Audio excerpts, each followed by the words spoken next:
Right now, you're about to discover a life-changing secret that Zen masters have used for over 1,000 years to transform overwhelming stress into effortless peace.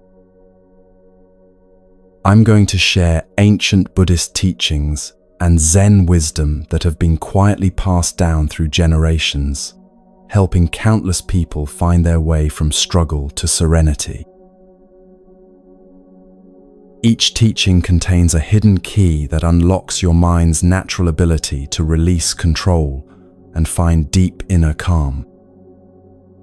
And here's what makes this different from ordinary stress relief.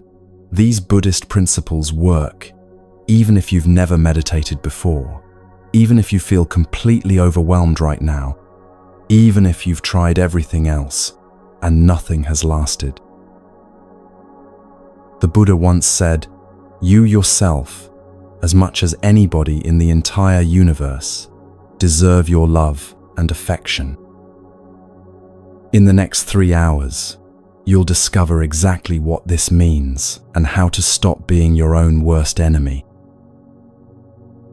As we journey through stories of wise monks, flowing rivers, and unexpected moments of clarity, you'll notice something remarkable happening. Your shoulders will begin to soften, your breathing will naturally deepen, and you'll find yourself letting go of burdens you didn't even realize you were carrying. If this feels like exactly what you need right now, let me know in the comments where you're listening from.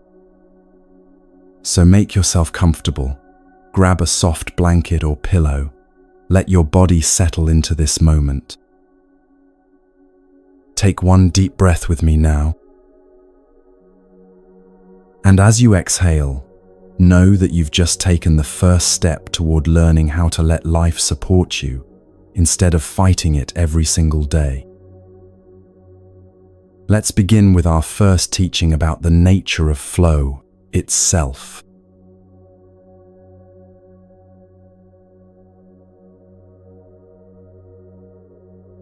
There's a reason you feel like you're swimming upstream every single day. You've been taught that life is something to conquer, that peace is something to achieve, that happiness is something to chase down and capture before it slips away. But what if I told you that this very approach, this constant fighting and forcing, is exactly what's been keeping you trapped in cycles of exhaustion and overwhelm? In ancient China, there lived a Zen master named Chuang Tzu, who watched a butcher work with such effortless grace that his knife never dulled, even after 19 years of use. When asked about his secret, the butcher smiled and said, "I don't cut through the bone, I find the spaces between." This simple story holds the key to everything we're going to explore together tonight. You see, life isn't meant to be a battle. The Buddha discovered this truth 2,500 years ago when he realized that our suffering doesn't come from life's difficulties, it comes from our resistance to them. Every time you tense up against what's happening, every time you fight what is, you're cutting through bone instead of finding the natural spaces where movement flows effortlessly. In Buddhist teaching, this effortless way of being is called Wu Wei, action without forcing, movement without struggle. It's not about being passive or giving up on your dreams. It's about learning to work with life's natural rhythms instead of against them, like a skilled sailor who uses the wind instead of fighting it. Think about your breathing right now.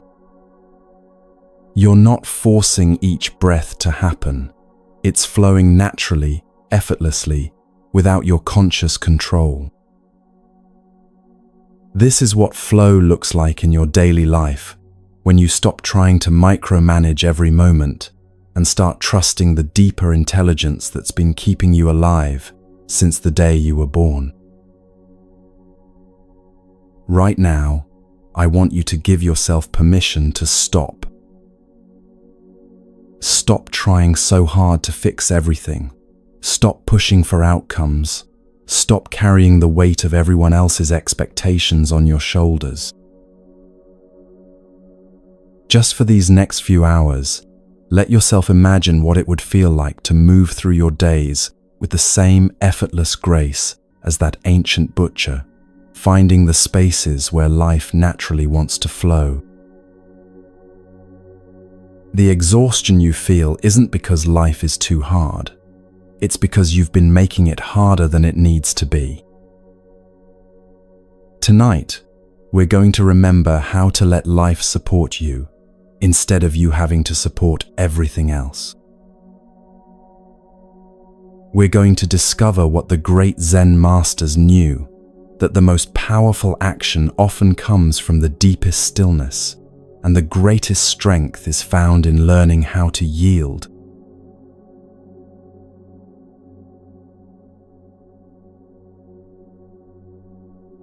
There's a profound truth that will change everything about how you see your struggles, and it's hiding in plain sight in every moment of your life.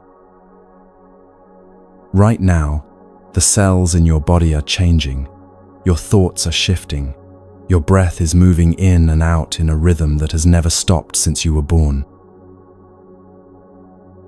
Everything, absolutely everything, is in constant motion. And the moment you truly understand this, you'll discover why you've been suffering and how to find peace in the middle of any storm. The Buddha called this truth anicca, the reality that nothing in this world stays the same. Not your pain, not your joy, not your circumstances, not even your sense of who you are.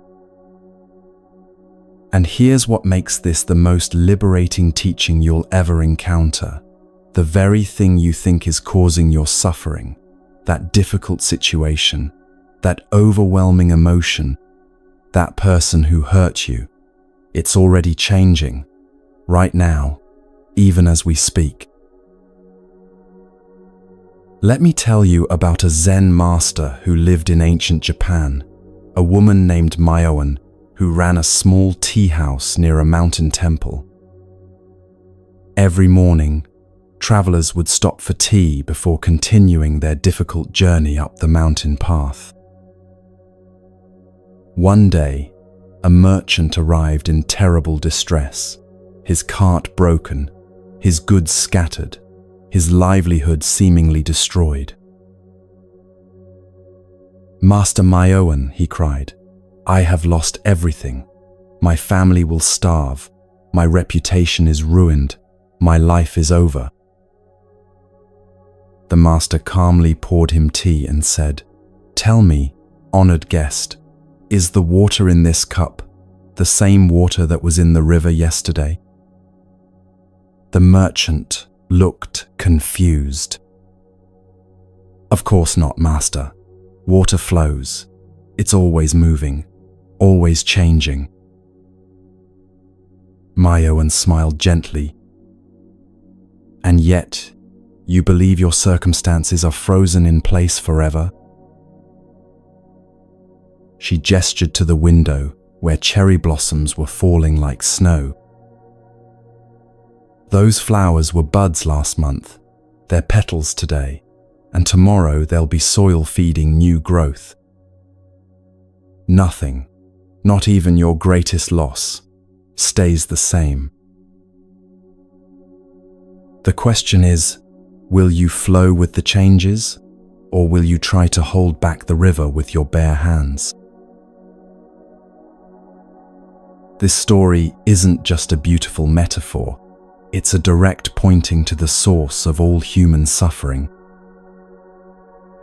We suffer not because life is difficult, but because we resist the natural flow of change.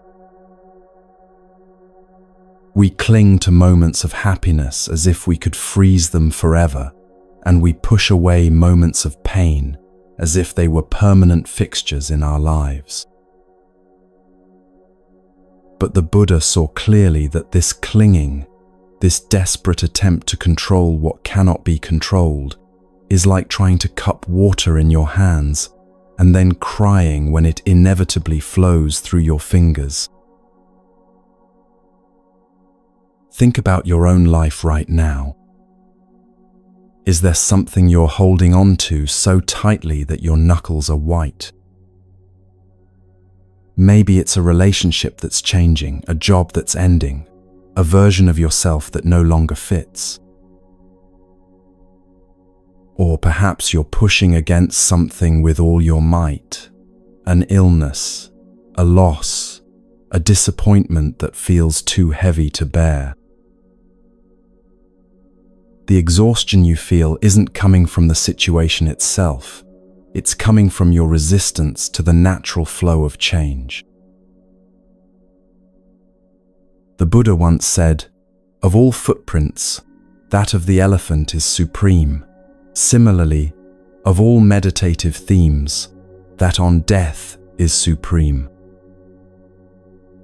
This isn't meant to be morbid or frightening. It's meant to wake us up to the preciousness of this very moment. When we truly understand that nothing lasts forever, something beautiful happens. The difficulties that once seemed insurmountable begin to feel lighter because we know they're temporary. The beautiful moments become even more precious because we're not taking them for granted. Let me share another story. This one about a young monk named Ijo, who struggled terribly with anger. Every time someone criticized him or things didn't go his way, he would explode in rage, then spend days consumed with guilt and shame. His teacher, Master Dogen, watched this pattern repeat for months without saying a word. One autumn morning, Ijo stormed into the meditation hall after another outburst, his face red with frustration. "Master," he cried, "I am a failure as a monk. This anger keeps returning no matter how hard I fight it. I am the same terrible person I was when I arrived here." Dogen looked up from sweeping fallen leaves and handed Ijo the broom. "Tell me," he said gently, "are these the same leaves that were green on the branches just weeks ago?" Ijo looked at the golden and crimson leaves scattered around them. "No, Master, they've changed completely. And will they remain as they are now forever?" Dogen asked. "No," Ijo replied, beginning to understand. "They'll decompose and become soil for new growth." "Then tell me," Dogen smiled, "if even these leaves cannot remain the same, how is it possible that your anger, or your guilt about it, could be permanent?" "Your anger arises, peaks like a wave, and naturally subsides. Your guilt about the anger does the same. The only thing that remains constant is your belief that these temporary states define who you are. But you, young monk, are more like the sky than the weather, vast enough to hold all storms, unchanged by their passing." This teaching transformed Ijo's life, and it can transform yours too. You are not your emotions. You are the awareness that experiences them. You are not your circumstances. You are the consciousness that witnesses them unfold. And just as storms pass through the sky without damaging it, all of your experiences, both wonderful and terrible, pass through the vast space of your awareness, without defining or limiting who you truly are. But let's bring this wisdom down to earth. into the very real struggles you're facing right now.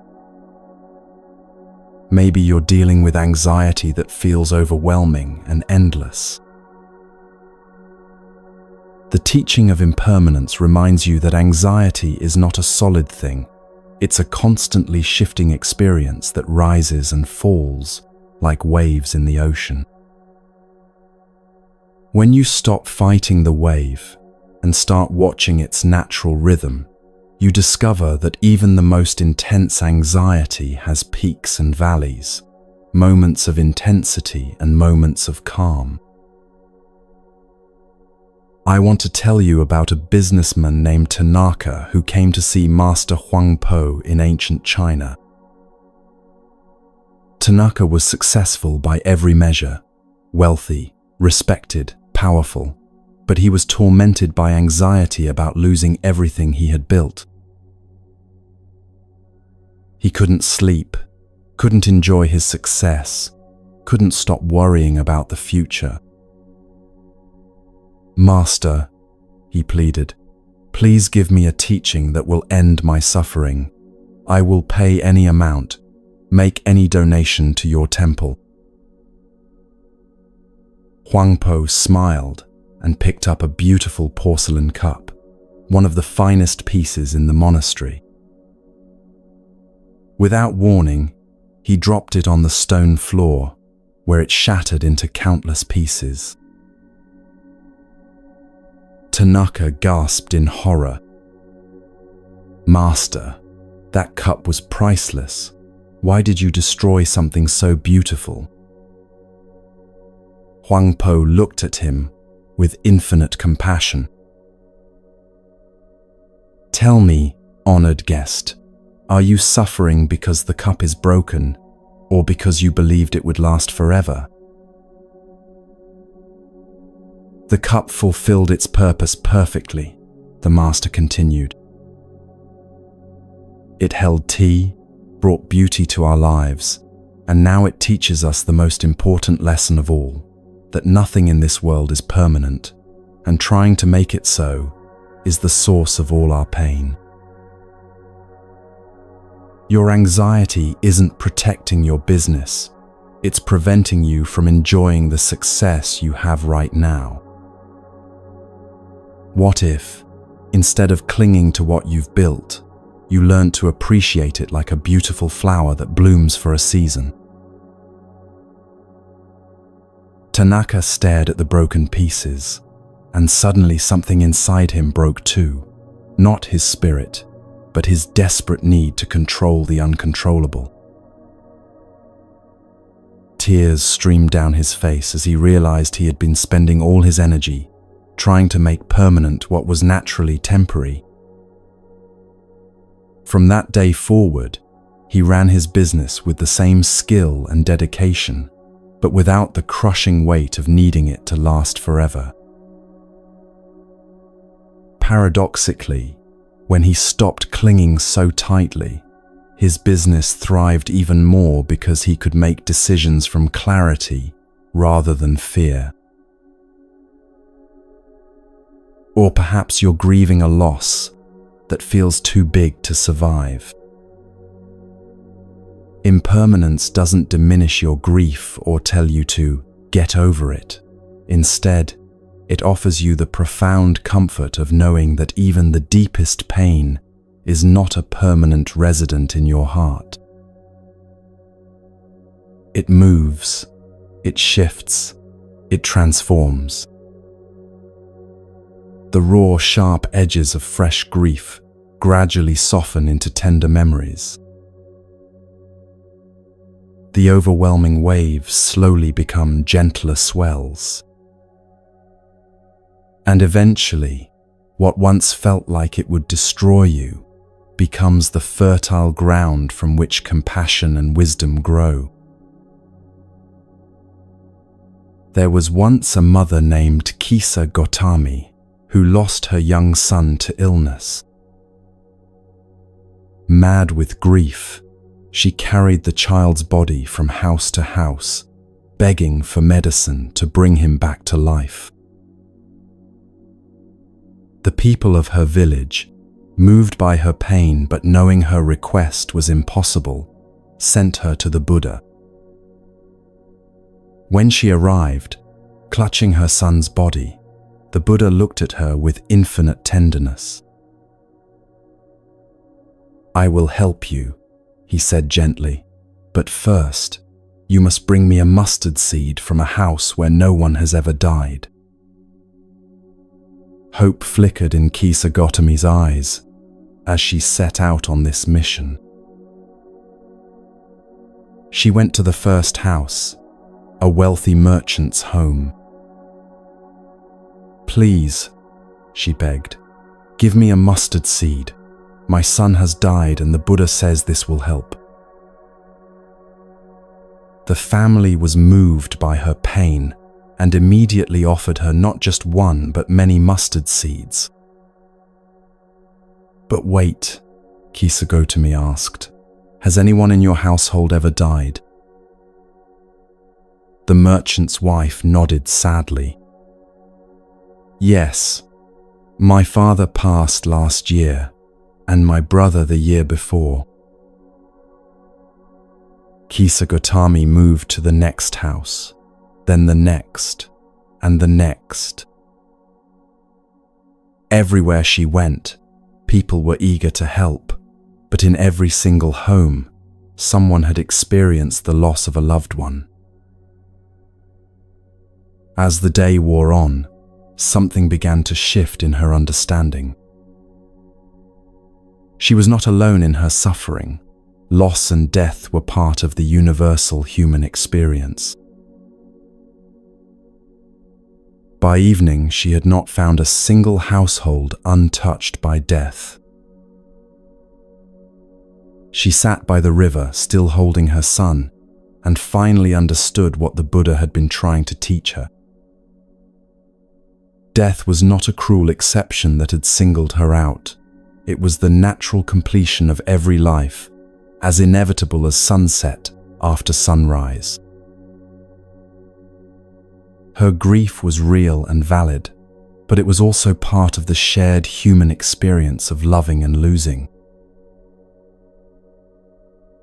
With tears of both sorrow and understanding, she gently laid her son's body to rest and returned to the Buddha. "Master," she said, "I could not find the mustard seed you requested. Did you find what you were really seeking?" He asked kindly. "Yes," she whispered. "I found that I am not alone in my pain, and that even this terrible grief will not last forever." The Buddha taught her that the pain of loss comes not just from love, but from our resistance to the natural cycle of life and death. "All conditioned things are impermanent," he said. "When you see this clearly, you will find peace even in the midst of sorrow." Kisa Gotami became one of his most devoted students, finding in her acceptance of impermanence, not cold detachment, but a deeper, more sustainable form of love, one that could embrace both joy and sorrow as natural parts of the human experience.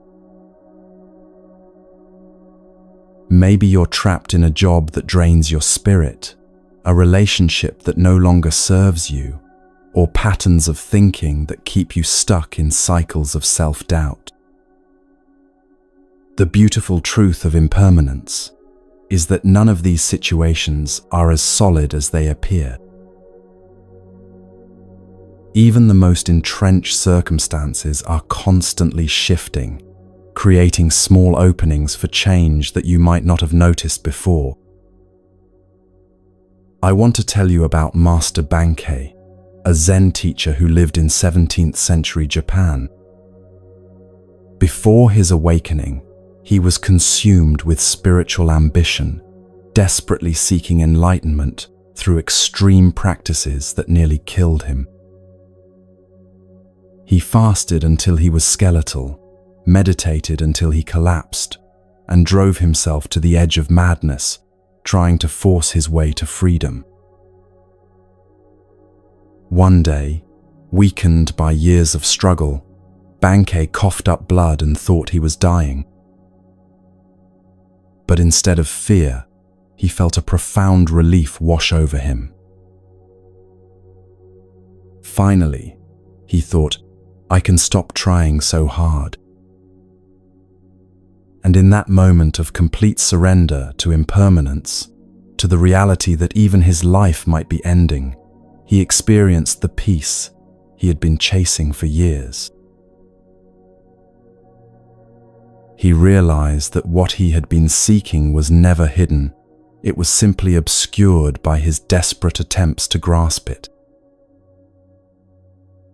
The enlightenment he had been fighting for was already present in every moment of letting go, in every breath that came and went without his control, in every experience that arose and passed away naturally. From that day forward, Bankei taught the simplest and most profound message: you are already perfect exactly as you are. Your only problem is that you don't believe it. He would tell his students, don't try to become a Buddha. You're already Buddha nature experiencing temporary thoughts and feelings. Don't fight the thoughts. Don't chase the feelings. Just notice that they come and go while you remain. This is the ultimate freedom that comes from understanding impermanence. You don't have to fix yourself, improve yourself, or become someone different to be worthy of peace. You simply have to stop clinging to the temporary experiences that flow through your awareness and remember that you are the vast, unchanging space in which all change occurs. Let me offer you a practice that can help you experience this truth directly. Right now, wherever you are, take a moment to notice something in your immediate environment. Perhaps the sound of traffic, the feeling of air on your skin, or the quality of light in the room. Really pay attention to it for about 10 seconds. Now notice, has it stayed exactly the same? The traffic sounds have shifted. The sensation on your skin has changed. The light has moved slightly. Even in this brief moment, you've witnessed impermanence in action. Nothing, absolutely nothing, remains static. And this isn't a philosophical concept. It's the living reality of every moment. Your thoughts right now are different from your thoughts 5 minutes ago. Your body has changed, new cells have been born, others have died, your breath has cycled thousands of times. You are literally not the same person who began listening to these words. This realization can be initially unsettling. If everything is constantly changing, where do we find security? But the Buddha discovered that true security doesn't come from trying to stop change. It comes from learning to flow with it gracefully. It's like learning to swim instead of fighting the water. The water will always be stronger than you, but when you stop fighting it and start moving with its currents, it becomes your ally instead of your enemy. Consider your greatest fear right now. Maybe it's the fear of loss, of failure, of being alone, of not being good enough. That fear feels so solid, so permanent, doesn't it? But watch it closely over the next few days. Notice how it changes intensity, how it comes and goes, how it's stronger in the morning or evening, how it shifts based on your thoughts, your environment, your physical state. You'll begin to see that even your deepest fears are not solid entities. They're constantly changing experiences that only have power when you believe they're permanent. The same is true for your pain, your anger, your sadness, your loneliness. And here's the beautiful paradox. It's also true for your joy, your love, your moments of peace and clarity. When you stop clinging to the positive experiences, trying to make them last forever, you actually allow yourself to enjoy them more fully. When you stop resisting the difficult experiences, knowing they're temporary, they lose their power to overwhelm you. There's an ancient Zen saying, "You are perfect as you are, and you could use a little improvement." This isn't a contradiction. It's pointing to the dynamic nature of existence. You are perfect in this moment, exactly as you are, because this moment is all there is. And you are also constantly changing, constantly growing, constantly becoming something new. The improvement happens naturally when you stop fighting the flow of change and start trusting it. The Buddha taught that there are 3 marks of existence: impermanence, suffering, and non-self.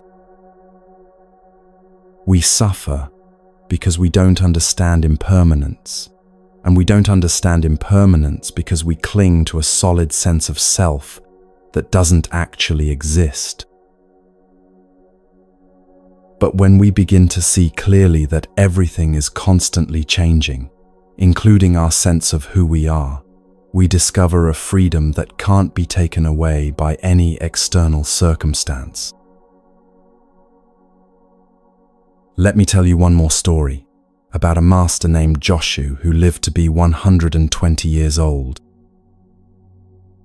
Students would often ask him how he maintained such peace and vitality despite his great age and the many changes he had witnessed. His answer was always the same: "I don't try to hold on to yesterday or reach for tomorrow. I simply meet each moment as it comes, like an old friend I haven't seen in a while." When pressed to explain further, Joshu would smile and say, "Each breath is brand new, each heartbeat unique, each moment unrepeatable. Why would I waste such gifts by wishing they were different? I am curious to see what each moment will teach me, what each change will reveal." Growing old is just another way of flowing. I don't resist the river of time. I let it carry me toward whatever comes next. This is the essence of living in harmony with impermanence, not passive resignation, but active engagement with the flow of life. When you understand that change is not your enemy but your teacher, you begin to approach each day with curiosity instead of dread. You start to see challenges as opportunities for growth, losses as chances to discover what truly matters, and uncertainty as the space where new possibilities can emerge. Tonight, as you continue listening to these words, I invite you to practice the art of letting go. Not letting go of what you love, but letting go of your desperate need to control how long it lasts. Not letting go of your dreams, but letting go of your attachment to exactly how they must unfold. Not letting go of caring, but letting go of the exhausting burden of trying to manage every outcome. Remember the merchant whose cart was broken, and how Master Mayawan taught him to see his circumstances as temporary. He learned to rebuild his business with a new understanding that success and failure are both temporary visitors, and his happiness didn't depend on controlling which one was visiting at any given time. He became successful again, but more importantly, he became free from the fear of loss, because he understood that loss, like everything else, is temporary. This is the gift that awaits you when you truly embrace the truth of impermanence. You become like water, flexible, responsive, able to flow around obstacles instead of being stopped by them. You become like the sky, vast enough to hold any weather, unchanged by the storms that pass through. You become like the ancient masters who found peace, not in controlling life, but in dancing with its ever-changing rhythms. As we prepare to journey deeper into these teachings, take a moment to feel the relief that comes with this understanding. Whatever you're struggling with right now, it's already changing.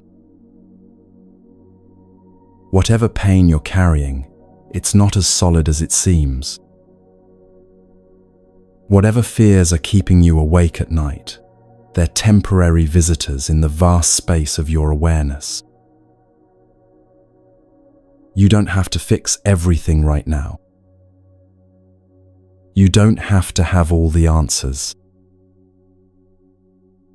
You just have to remember that you are the unchanging awareness in which all change occurs, and that this awareness is vast enough, patient enough, and loving enough to hold everything that comes and goes. Let this truth settle into your bones, into your breath, into the deepest part of your being. You are safe, even in the midst of change. You are whole, even when things are falling apart. And you are free, free to flow with life instead of fighting it, free to trust the process instead of controlling it, free to find peace in the very impermanence that once frightened you.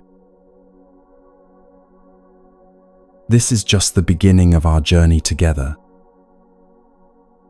There are deeper truths to explore, more stories to share, and greater freedoms to discover.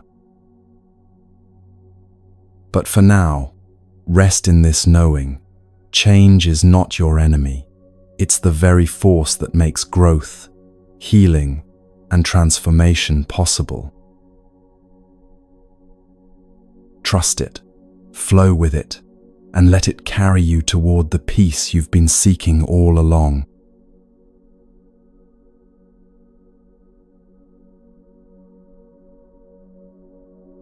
Right now, as you listen to these words, there's something happening that you've probably never noticed before. You're carrying around an invisible story about who you are, a collection of labels, memories, beliefs, and judgments that you've mistaken for your true self. This story feels so real, so solid, so fundamentally you, that questioning it might seem impossible or even frightening. But what if I told you that this story, this sense of being a fixed, unchanging person, is actually the source of most of your suffering, and that learning to see through it is the key to a freedom you never imagined possible? The Buddha made one of the most radical discoveries in human history when he realized that what we call self is actually an elaborate illusion. He called this insight anatta, or anatman, the teaching that there is no fixed, permanent self to be found anywhere in our experience. This doesn't mean you don't exist.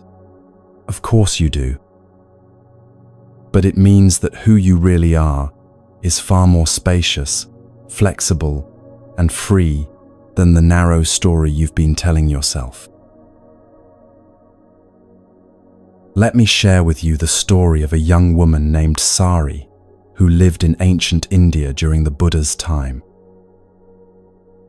She was known throughout her village as the angry one, a person so defined by her quick temper that people would whisper warnings to each other when she approached. Sari herself had completely identified with this role, believing deeply that anger was simply who she was, part of her unchangeable nature. One day, exhausted by the weight of her reputation and the constant conflict it created, Sari sought out the Buddha. "Blessed One," she said, her voice tight with frustration, "I am cursed with a terrible nature. I am an angry person, and I cannot change this about myself. Everyone knows it, everyone expects it, and I'm tired of disappointing people when I try to be different." The Buddha looked at her with infinite compassion and asked a simple question. "Tell me, when you were sleeping last night, were you angry?" Sari looked confused. "No, of course not. I was asleep." "And when you were laughing with a child yesterday, I saw you playing with your neighbor's daughter. Were you angry then?" "No," she admitted quietly. "I felt joy." "Then tell me," the Buddha continued gently, "if you were truly an angry person, if anger was your fixed nature, how could you ever experience anything else? How could you sleep peacefully, laugh joyfully, or even feel curiosity about changing? What you call your anger is actually a temporary visitor in the vast space of your awareness, a cloud passing through the sky, not the sky itself." This conversation changed Sari's life completely. She began to see that she had been confusing temporary experiences with permanent identity. The anger that arose in her was real, but it wasn't who she was. It was simply a conditioned response that had become a habit. When she stopped defending her identity as an angry person, she created space for other qualities to emerge: patience, kindness, wisdom that had always been there, but were hidden beneath her fixed self-image. This is exactly what's happening in your own life right now.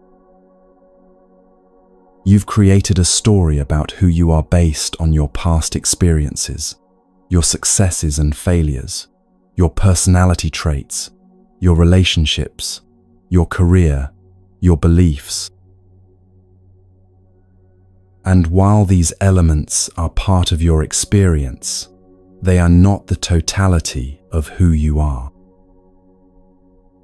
They're more like clothes you're wearing. They can be changed, adjusted, or removed entirely without affecting the essential you that remains underneath.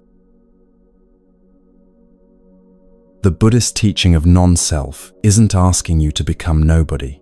It's inviting you to discover that you're much bigger than the somebody you thought you were. Think about it. You've been many different people throughout your life. The child you were at 5, the teenager you were at 15, the adult you are now, they share continuity, but they're also remarkably different. Your thoughts have changed, your body has changed, your interests and values have evolved. So which one is the real you? The truth is, there is no fixed, unchanging self to be found anywhere. What you call you is actually a dynamic process, a constantly flowing river of thoughts, sensations, emotions, and experiences happening within the spacious awareness that is your true nature. When you understand this deeply, something remarkable happens. You stop being trapped by your own self-concept and start living with genuine freedom. Let me tell you about Master Ikkyu, a Zen monk who lived in 15th century Japan and became famous for his unconventional approach to spiritual life. Unlike other monks who maintained serious, dignified personas, Ikkyu would sometimes be found drinking sake in taverns, writing playful poetry, or engaging in activities that shocked the religious establishment. When criticized for his behavior, he would smile and ask, "Which Ikkyu are you upset with? The monk, the poet, the friend, the student? I am all of these, and none of them." People couldn't understand how someone could be so inconsistent, but Ikkyu had discovered something profound. When you're not trapped by a fixed identity, you're free to respond authentically to each moment. He wasn't being fake or hypocritical. He was demonstrating what it looks like to live without the prison of self-definition. In the temple, he was fully present as a monk. In the tavern, he was fully present as a friend. In his poetry, he was fully present as an artist. He had learned to wear his roles lightly, like costumes that could be put on and taken off as needed. One of his most famous poems captures this freedom perfectly. Having nothing, nothing can be lost. Having no fixed identity, I am free to become anything the moment requires. What joy there is in this emptiness.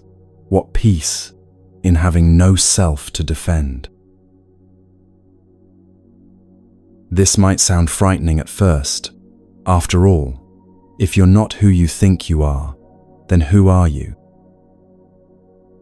But this question itself reveals the trap. You're asking who, as if there must be a fixed answer, a solid identity to grasp onto. But what if the answer isn't a who, but a what?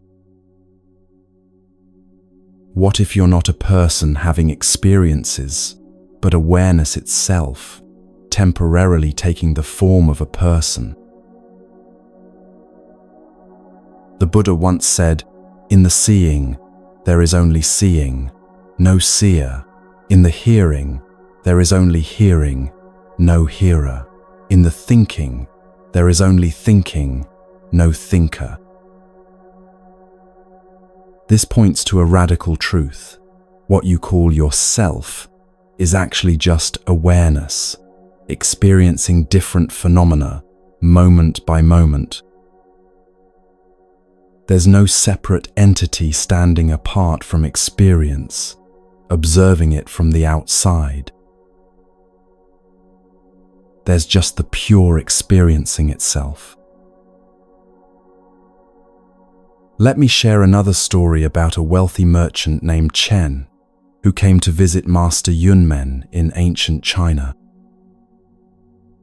Chen was deeply troubled because he felt like a fraud in every aspect of his life.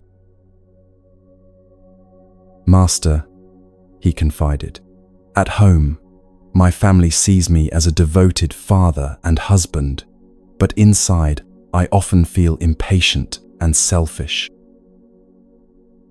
In business, people respect me as an honest merchant, but I sometimes have greedy thoughts. In the community, I'm known as a generous donor to the temple, but my motivations aren't always pure. I feel like I'm living multiple lies, wearing different masks for different people. Which one is the real me? Yunmen listened patiently, then picked up a mirror from his desk. Tell me, he said, when this mirror reflects the mountain, is it a mountain mirror? When it reflects the sky, is it a sky mirror? When it reflects your face, is it a Chen mirror? No, master, Chen replied, beginning to understand. It's just a mirror, reflecting whatever appears before it. Exactly, Yun, Men smiled. You are like this mirror, pure awareness reflecting different experiences, different roles, different aspects of being human. The problem isn't that you have multiple facets. The problem is that you believe you must be only one fixed thing. A mountain doesn't stop being a mountain when clouds pass over it, and you don't stop being you when different thoughts and feelings arise. The mirror is never stained by what it reflects, and your true nature is never limited by the temporary experiences that appear within it. This teaching transformed Chen's relationship with himself completely. He stopped trying to maintain a consistent personality and started appreciating the richness of his multifaceted humanity. He could be genuinely patient with his children while acknowledging moments of irritation. He could be honestly generous while recognizing mixed motives. He could be authentically spiritual while embracing his human imperfections. He discovered that authenticity doesn't mean being consistent. It means being honest about the full spectrum of your experience, without needing to defend or justify any of it. This is what the Buddha meant when he taught about the 5 aggregates: form, sensation, perception, mental formations, and consciousness. He showed that what we call self is actually these 5 constantly changing processes working together, with no fixed entity controlling or experiencing them. It's like a symphony. There's music, but no separate musician apart from the playing. There's melody, harmony, and rhythm, but no solid symphony self that exists independently of these elements. When you really understand this, something profound shifts in how you relate to your problems. You stop taking your thoughts so personally because you realize they're just mental formations arising and passing away in awareness. You stop being so defensive about criticism because you're not protecting a fixed image anymore. You stop feeling trapped by your past because you realize that the person who had those experiences was already a different configuration of the 5 aggregates than who you are now. Let me tell you about a modern application of this ancient wisdom. There was a woman named Sarah who came to understand non-self during a particularly difficult period in her life. She had recently gone through a divorce, lost her job, and was struggling with depression. For months, she identified completely with these circumstances, thinking, I am a failure, I am broken, I am someone who can't handle life.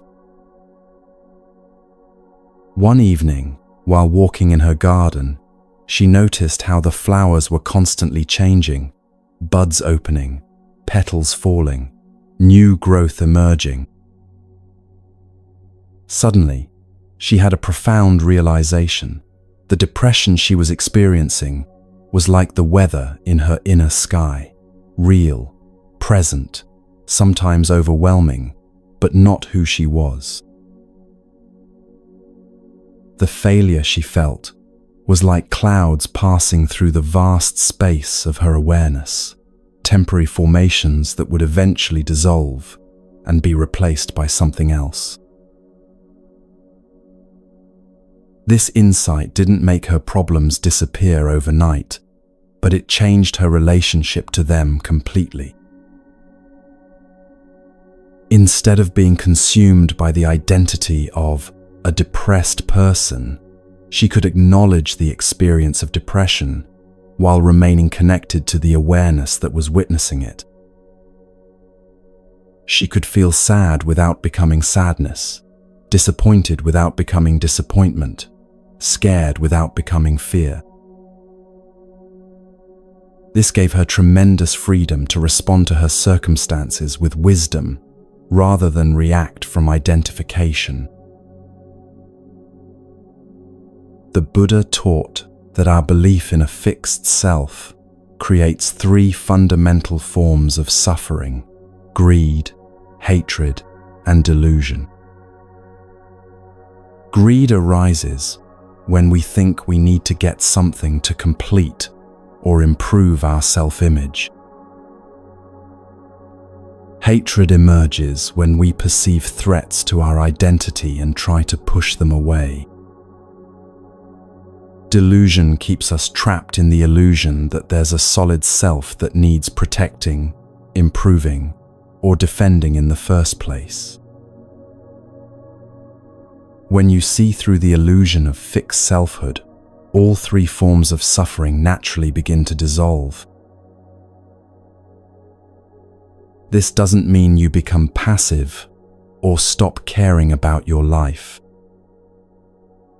Instead, you start engaging with life from a place of freedom rather than compulsion. You can still have preferences, make plans, and work toward goals, but you're not driven by the desperate need to maintain or enhance a self-image. You can love deeply without possessing, create passionately without attachment, and give generously without keeping score, because there's no separate self that needs to gain or lose anything. Master Huangpo, one of the great Zen teachers, put it beautifully: your everyday mind, that is the way. When you're hungry, eat. When you're tired, sleep. When you're happy, laugh. When you're sad, cry.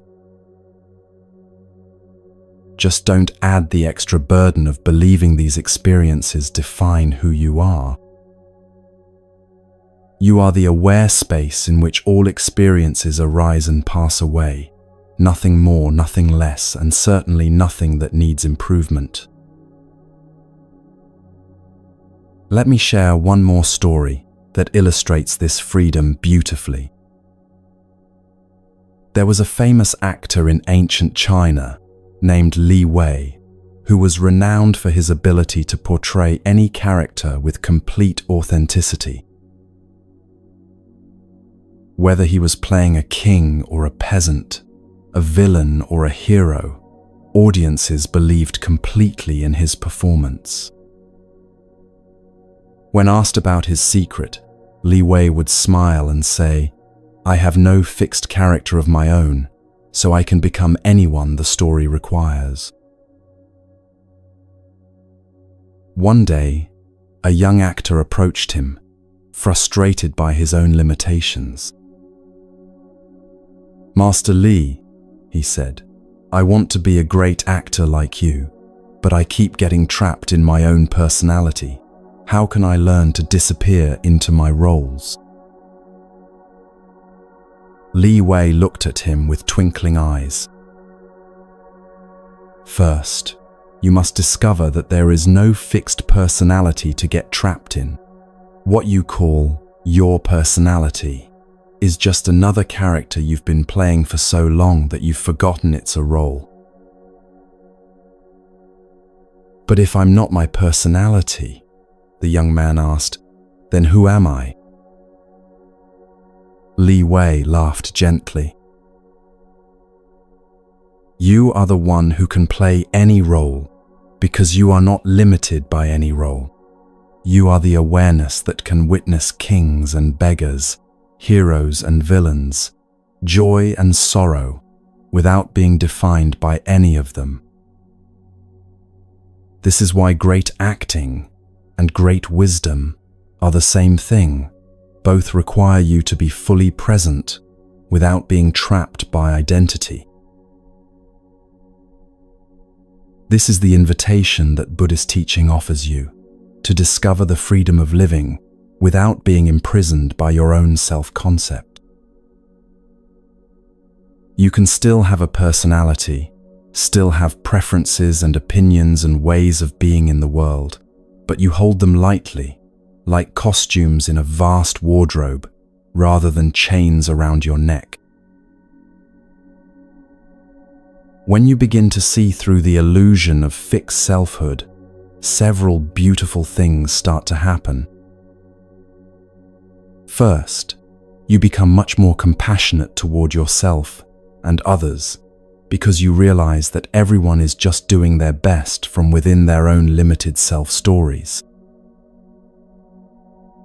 That person who cut you off in traffic isn't a bad person. Their awareness temporarily identified with stress, hurry, or distraction. Your own mistakes and flaws aren't evidence of your inadequacy. They're just temporary experiences arising in the vast space of your being. Second, you become incredibly adaptable and resilient because you're not invested in maintaining a consistent image. You can admit when you're wrong without feeling like your identity is threatened. You can change your mind without feeling like you're betraying yourself.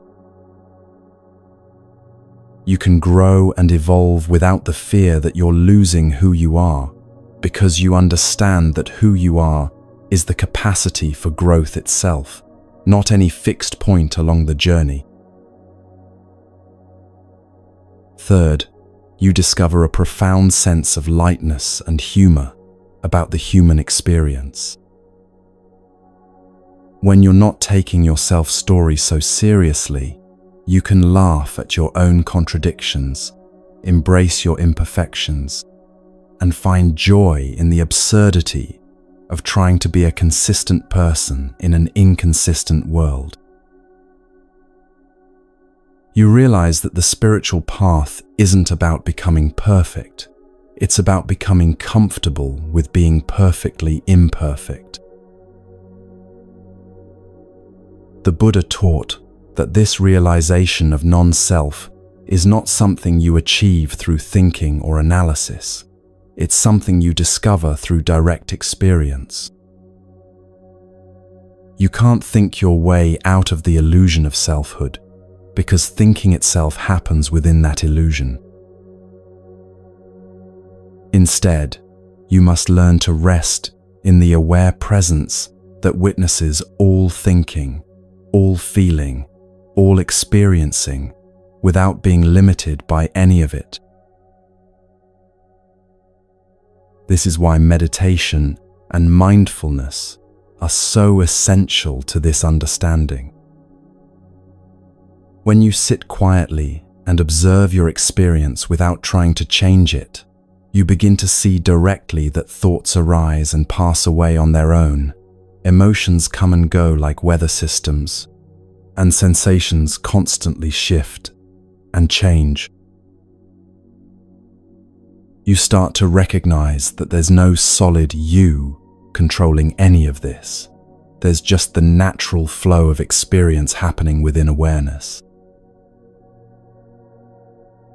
As you deepen in this understanding, you might go through a period that spiritual teachers call the dark night of the soul, a time when your old sense of identity begins to dissolve before a new understanding has fully taken its place.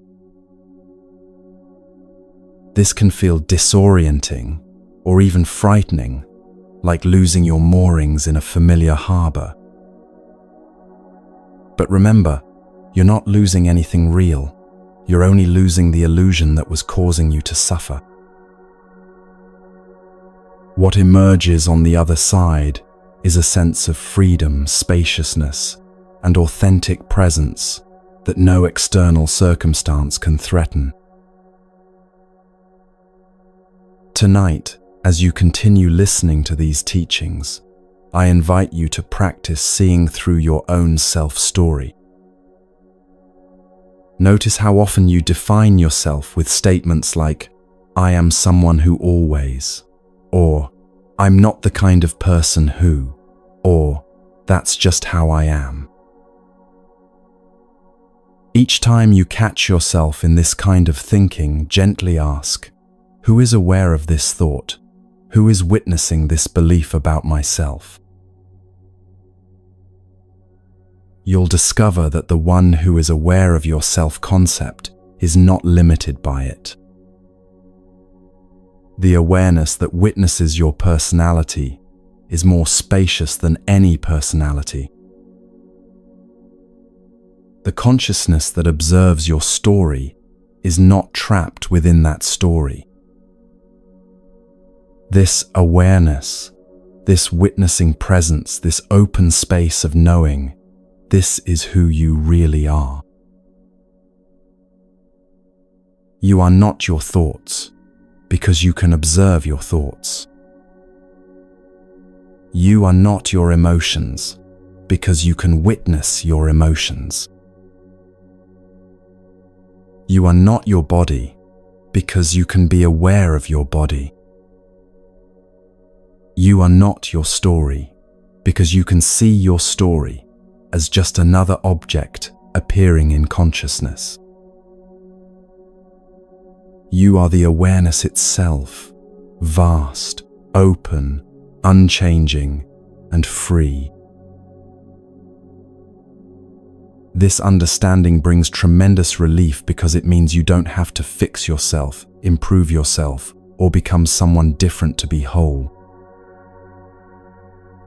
You already are the wholeness you've been seeking. You don't need to defend your image because you realize there's no solid image to defend. You don't need to prove your worth because your worth is not dependent on any story or achievement. It's inherent in your very being. As we prepare to explore even deeper aspects of this ancient wisdom, take a moment to feel the spaciousness that's available when you stop defending a fixed sense of self. Notice how much mental energy becomes available when you're not constantly monitoring and managing your self-image. Feel the relief that comes with knowing you don't have to be consistent, perfect, or anything other than authentically present to whatever is arising right now. This is the beginning of true freedom, not the freedom to do whatever you want, but the freedom to be who you really are beneath all the masks, stories, and identities you've collected along the way. You are vast enough to contain all possibilities, flexible enough to respond to any situation, and free enough to love without limitation. This is your birthright, your true nature, and the foundation of all genuine peace and happiness.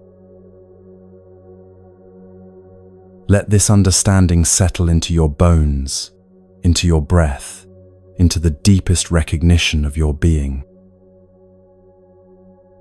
You are not who you think you are. You are so much more. You are the space in which all identities arise and dissolve, the awareness in which all stories come and go, the love that needs no reason, and the peace that passes all understanding. Rest here, in this recognition, as we continue our journey into the heart of what it means to live with complete freedom and authentic presence.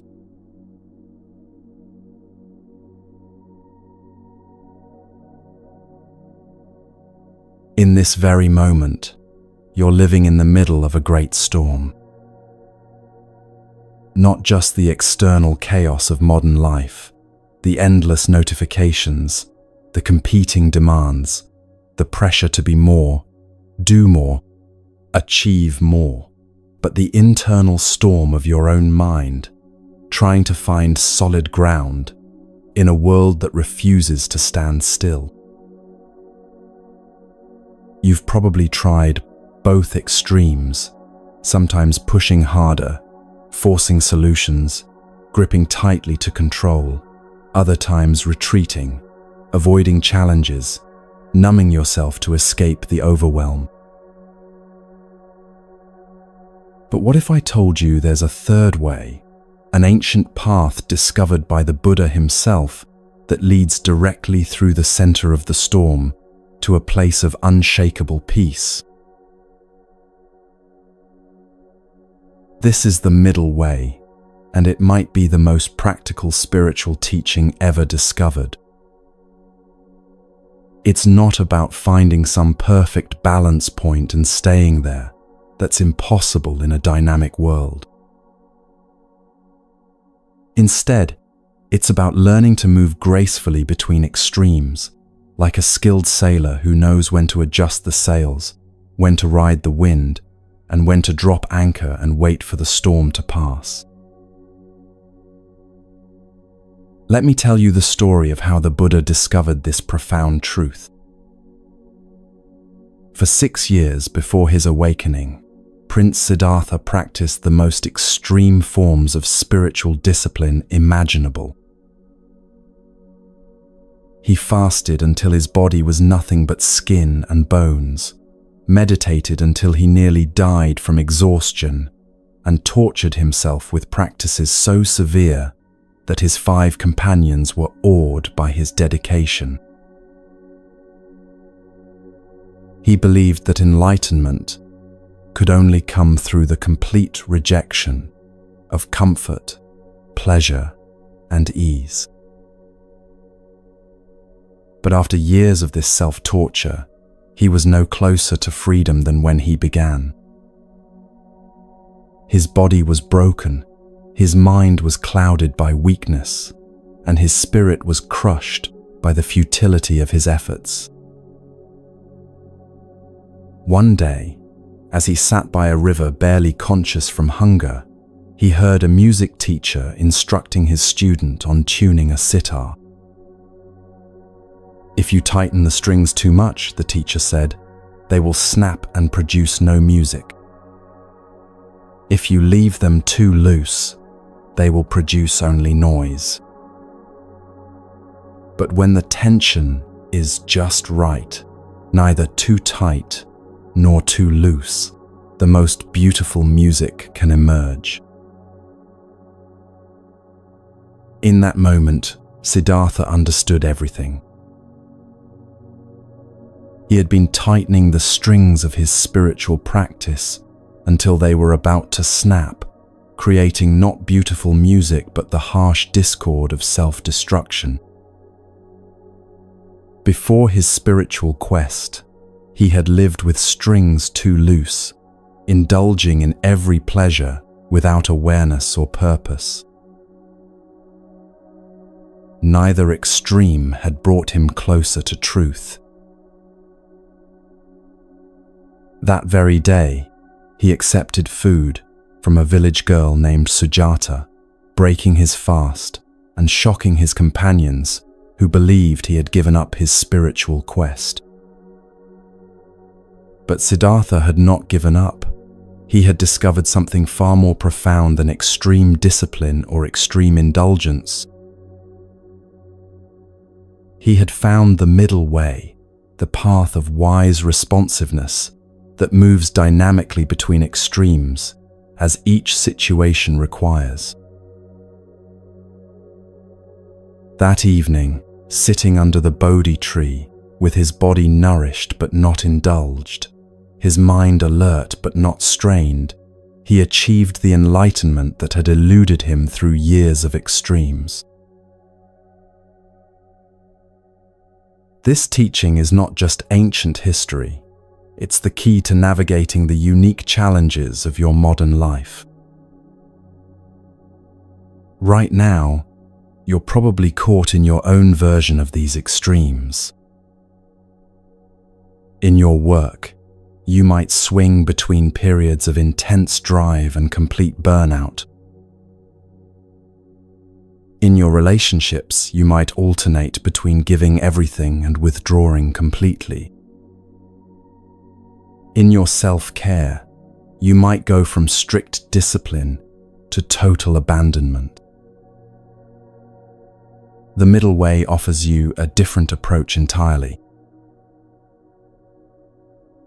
Let me share the story of Master Linji, a Zen teacher who lived in 9th century China and became famous for his ability to respond perfectly to any situation without getting caught in extremes. Students would come to him with the most complex problems, expecting elaborate philosophical answers, but Linji had a gift for cutting straight to the heart of things with startling simplicity. One day, a wealthy merchant named Wang arrived at the monastery in a state of complete agitation. "Master," he said, "I am torn between two impossible choices. My business is failing, and I must decide whether to take a huge risk that could save everything, or lose what little I have left, or play it safe and slowly watch everything I've built crumble away. Every advisor gives me different counsel. Some say be bold, others say be cautious. I'm paralyzed by the decision and running out of time." Linji listened calmly, then stood up and walked to a small garden where bamboo grew beside the monastery wall. He pointed to the bamboo swaying gently in the breeze. "Tell me," he said to Wang, "is this bamboo being bold or cautious?" Wang stared at the bamboo, confused. I don't understand, Master. It's just bamboo moving in the wind." "Exactly," Linji smiled. "It's not trying to be bold or cautious. It's responding to what is actually happening. When the wind is gentle, it sways lightly. When the wind is strong, it bends deeply. When there's no wind, it stands straight. It never breaks because it never fights the conditions, but it never gives up its essential nature either. Your business decision will become clear when you stop trying to choose between being bold or cautious and start responding to what the situation actually requires." Wang spent the next 3 days at the monastery, not analyzing his business situation, but learning to quiet his mind enough to feel what was actually happening beneath all his fears and strategies. By the 4th day, he knew exactly what to do, a creative solution that was neither the risky gamble nor the safe retreat his advisors had proposed, but a responsive middle path that honored both prudence and courage. His business not only survived but thrived, because his decision came from wisdom rather than fear or greed. This is what the middle way looks like in practical application, not a rigid adherence to moderation, but a dynamic responsiveness that knows when to lean in and when to pull back, when to speak and when to remain silent, when to act and when to wait. It's like learning to dance with life instead of fighting it or surrendering to it completely. The Buddha taught that there are three fundamental ways we get trapped in extremes: through attachment, aversion, and ignorance. Attachment makes us cling too tightly, like over-tightening the strings of the sitar. Aversion makes us push too hard against what we don't want, creating resistance and conflict. Ignorance keeps us unconscious of what's actually happening, so we react from old patterns instead of responding to present reality. The middle way is the path of conscious, responsive engagement that avoids all three traps. Let me tell you about a modern woman named Maria who discovered this balance during one of the most challenging periods of her life. She was a successful architect who had always lived in extremes, either working 18-hour days on projects or crashing into complete exhaustion for weeks at a time. Her relationships followed the same pattern: intense periods of connection, followed by emotional withdrawal when things got difficult. When Maria's mother was diagnosed with Alzheimer's disease, her tendency toward extremes became unsustainable. At first, she threw herself into caregiving with the same intensity she brought to her work, trying to control every aspect of her mother's care, researching every treatment, and pushing herself to the breaking point. When that approach led to burnout and resentment, she swung to the opposite extreme, distancing herself emotionally and leaving most of the care to professional services. Neither approach brought her peace or served her mother well. Through a friend, Maria discovered Buddhist meditation and began attending talks at a local Zen center. There, she learned about the middle way and began to apply it to her impossible situation. Instead of trying to control her mother's illness or escape from it entirely, Maria learned to be present with whatever each day brought. Some days, she had the energy and emotional capacity to spend hours with her mother. Other days, she could only manage a brief visit or phone call. Instead of judging herself for these variations or trying to maintain perfect consistency, she began to honor her own rhythms and limitations while still showing up with love. She discovered that the middle way wasn't about doing less or doing more. It was about doing what was needed with awareness and compassion for both herself and her mother. On days when her mother was confused and agitated, Maria learned to stay calm and present, without trying to fix the situation. On days when her mother was lucid, she treasured their conversations without clinging to them or demanding they happen more often. This approach transformed not only her relationship with her mother's illness, but her entire way of being in the world. Her work became more sustainable because she learned to engage fully while recognizing her limits. Her relationships deepened because she could be present with both joy and difficulty without getting overwhelmed by either. She had found what the Buddha called the middle path that leads to peace, not a perfect balance, but a dynamic responsiveness that could meet any situation with wisdom. The middle way is especially crucial in our current cultural moment because we're constantly bombarded with messages that push us toward extremes. Social media feeds us either outrage or false positivity, with little space for the nuanced middle ground where most of life actually happens. Self-help culture often promotes either intense optimization or complete surrender, missing the gentle perseverance that creates lasting change. Political discourse has become so polarized that finding common ground feels almost impossible.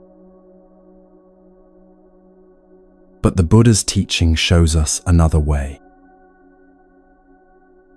He said, "Avoid both indulgence and self-mortification. Neither leads to wisdom." In modern terms, this means avoiding both the extremes of constant self-improvement and the extremes of giving up on growth entirely. The middle way invites you to engage with your life fully, while holding your efforts lightly, to care deeply, while remaining unattached to outcomes.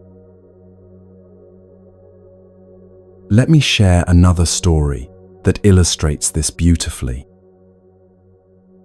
There was once a Zen master named Joshu, who was famous for living to be 120 years old, while maintaining remarkable vitality and peace throughout his long life. Students would often ask him about his secret to longevity and happiness. One day, a young monk approached him with this question, "Master, I am confused about how to live. Some teachers say we should detach from the world completely to find peace, while others say we should engage fully with life to find meaning. Some say discipline is everything, others say spontaneity is the key. Some promote constant activity, others constant meditation. Which path is correct?" Joshu smiled and picked up his walking stick, which was worn smooth from decades of use. "Tell me," he said, "does this stick serve me better when I lean on it heavily or when I carry it without touching the ground?" The young monk thought carefully. "Neither, master.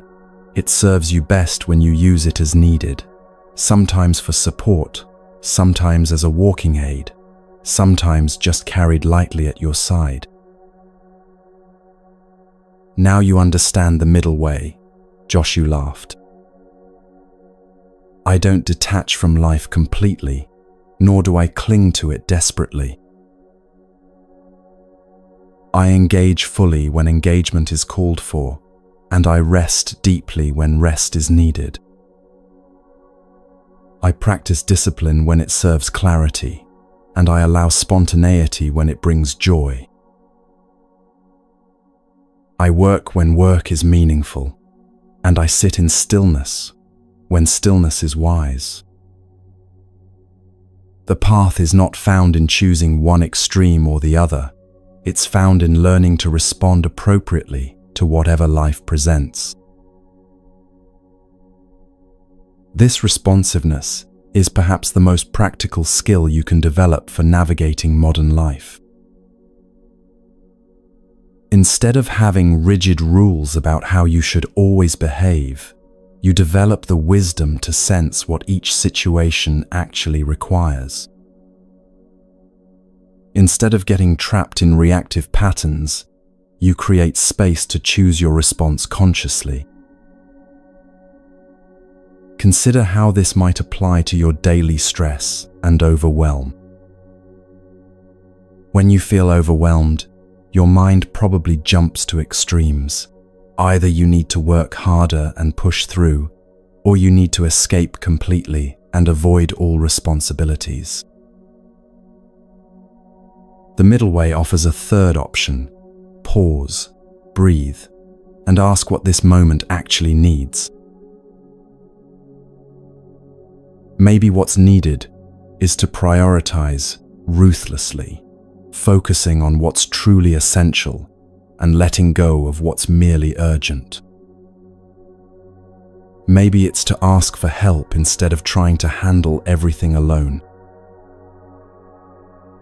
Maybe it's to take a genuine break, not an escape from responsibility, but a conscious restoration of your energy so you can meet your responsibilities more effectively. The answer isn't found in a rule book. It's discovered through mindful attention to what's actually happening in your life right now. The Buddha taught that this middle path requires 3 essential qualities: mindfulness, right effort, and equanimity. Mindfulness allows you to see clearly what's happening without getting caught in stories about what it means. Right effort means engaging fully, without forcing, like the perfectly tuned strings of a musical instrument. Equanimity gives you the stability to remain centered, whether things are going well or poorly. Let me tell you about Master Dogen, the founder of Soto Zen in Japan, who embodied these qualities in his approach to spiritual practice. Unlike teachers who promoted intense retreats or dramatic breakthrough experiences, Dogen taught just sitting, a practice of meditation that was neither striving for special states nor spacing out in dullness. When students would come to him frustrated by their lack of dramatic spiritual experiences, Dogen would smile and say, "You are sitting Buddha right now. Why do you need to become something you already are?" When other students became lazy in their practice, thinking they didn't need to make any effort since they were already Buddha, he would gently but firmly guide them back to committed engagement. His teaching was perfectly calibrated to each person's tendency toward extremes. For the driven, achievement-oriented students, he emphasized being rather than becoming. For the passive, avoidant students, he emphasized the importance of sincere effort and dedication. He had mastered the art of meeting each person exactly where they were and guiding them toward the middle path. One of Dogen's most famous teachings captures this balance perfectly. Practice and enlightenment are one. This means you don't practice in order to achieve enlightenment in the future. Your sincere practice right now is enlightenment expressing itself. This completely dissolves the extreme of grasping for spiritual attainment, while maintaining the importance of dedicated engagement. This understanding can transform your relationship with any area of growth or change in your life. Whether you're working on your health, your relationships, your career, or your inner development, the middle way invites you to engage fully with the process while releasing attachment to specific outcomes. You do your best, consistently, and with care, while trusting that the results will unfold naturally according to causes and conditions beyond your control. I want to share one more story that shows how this principle applies to one of the most challenging aspects of modern life, the balance between solitude and connection. There was a hermit monk named Ryokan who lived alone in a small hut on Mount Kugami in Japan. Many people assumed he had chosen extreme isolation, cutting himself off from human connection entirely. But Ryokan's solitude was not an escape from the world. It was a way of preparing to meet the world more fully. Villagers would often find him playing with children, composing poetry with farmers, or sharing simple meals with anyone who needed company. His solitude had taught him to be present without neediness, to listen without agenda, and to love without attachment. When asked about his unusual lifestyle, neither completely withdrawn nor fully engaged with society, Ryokan would say, "I retreat not to escape people, but to discover what I have to offer them. I engage not to fill my emptiness, but to share my fullness."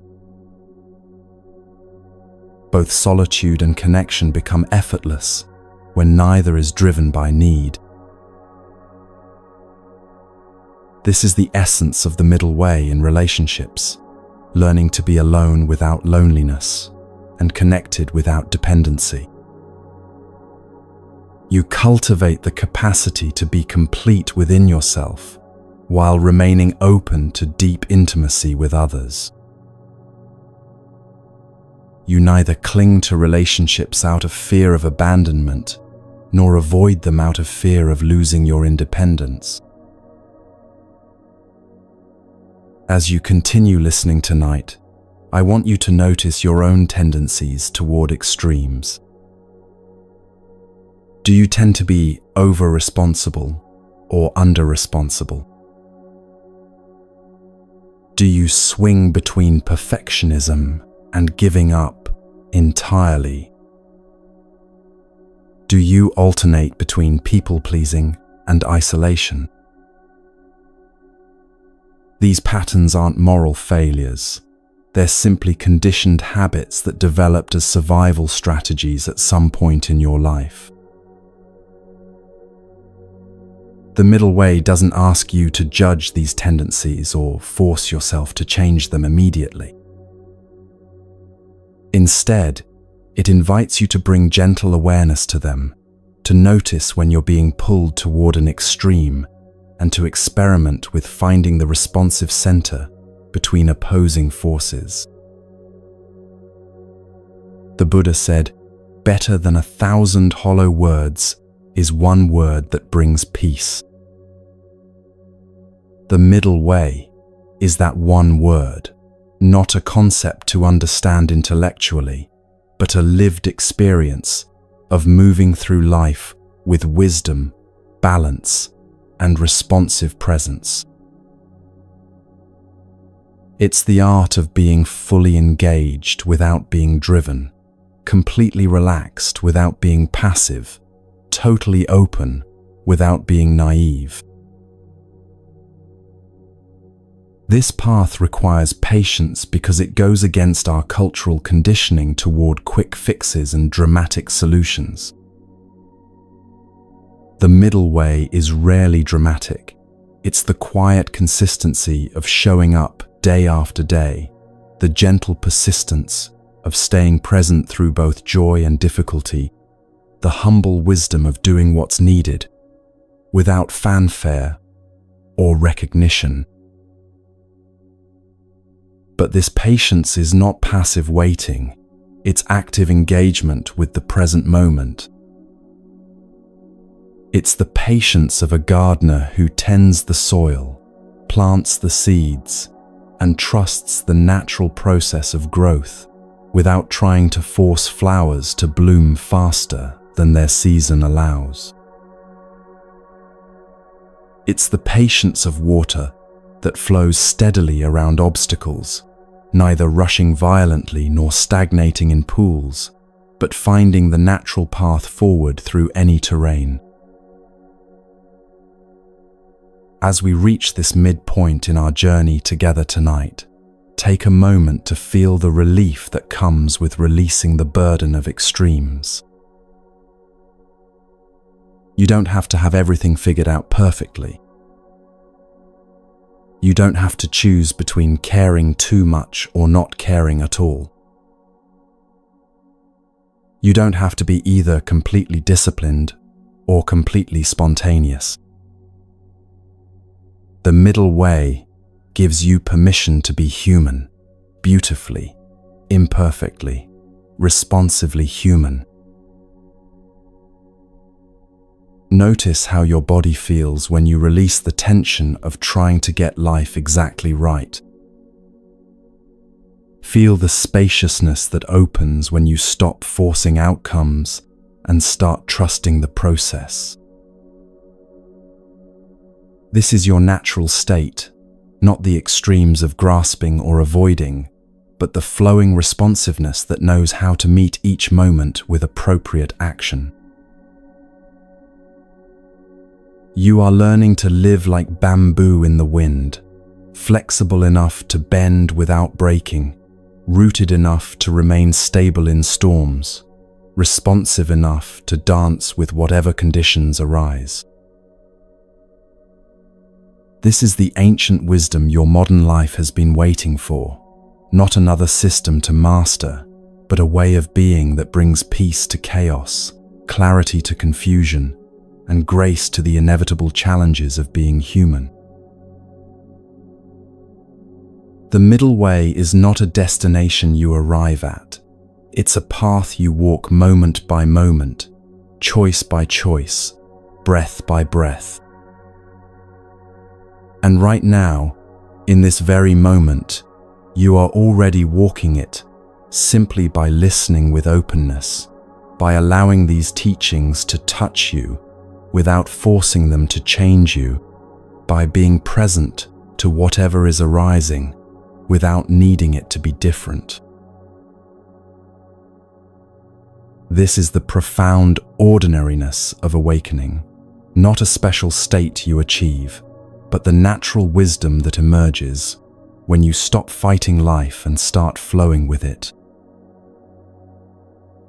Continue walking this path with us as we explore even deeper aspects of this timeless wisdom, each step taking you further into the heart of what it means to live with complete freedom and authentic presence.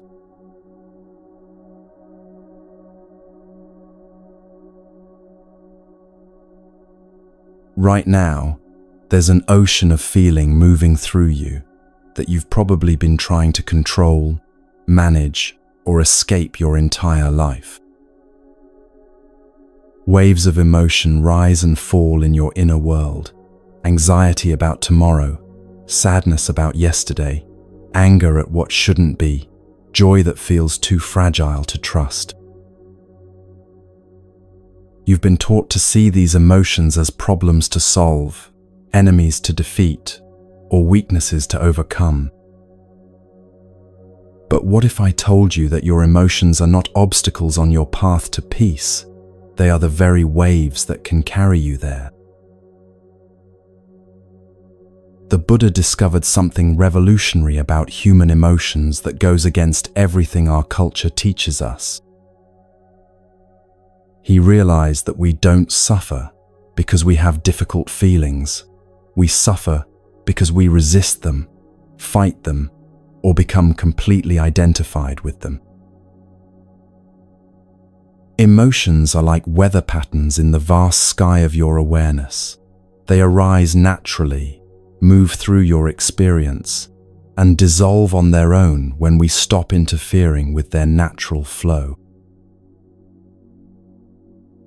Let me share with you the story of Patakara, a woman who lived during the Buddha's time and experienced what might be the deepest emotional pain imaginable. She had married against her parents' wishes and moved far from home with her husband. When she became pregnant, she wanted to return to her family for the birth, but her husband refused to make the journey. Determined to see her parents, she set out alone while he was away. Her husband followed and caught up with her just as she went into labor during a terrible storm. He tried to build her shelter, but was bitten by a poisonous snake and died instantly. Patakara gave birth alone in the storm, holding her dead husband beside her newborn child. But her suffering had only begun. The next day, she had to cross a river, swollen by the storm. Unable to carry both children at once, she left her older child on one side while she carried the baby across. But as she was returning for her older son, he thought she was abandoning him and tried to follow her into the raging water. She watched helplessly as he was swept away and drowned. Devastated beyond measure, she continued toward her parents' village with her infant, only to discover that her entire family, parents, siblings, everyone she had ever loved, had been killed when their house collapsed in the same storm. In one terrible night, she had lost her husband, both children, and every family member she had in the world. The grief drove her completely mad. She wandered naked through the streets, her infant clutched to her chest, not even noticing when the baby died in her arms.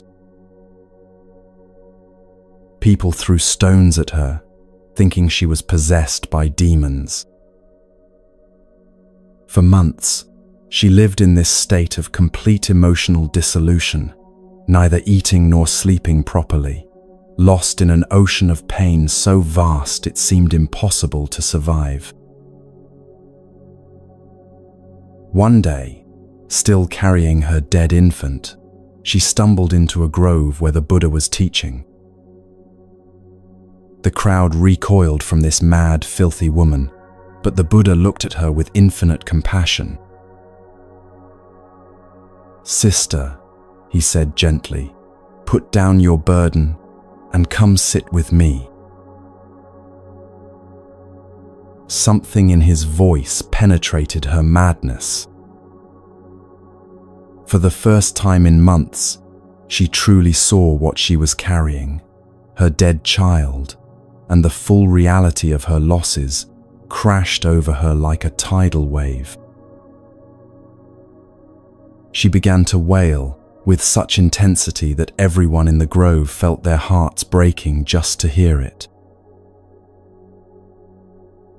But the Buddha didn't try to stop her crying or comfort her with empty words. Instead, he said something that changed her life forever. Let the grief flow through you like water through a riverbed. Do not try to dam it up, and do not try to become the river. You are the spacious earth that holds the riverbed, vast enough to contain any flood, unchanged by whatever waters pass through. As Pattakara continued to weep, the Buddha began teaching about the nature of loss and impermanence. All conditioned things pass away, he said.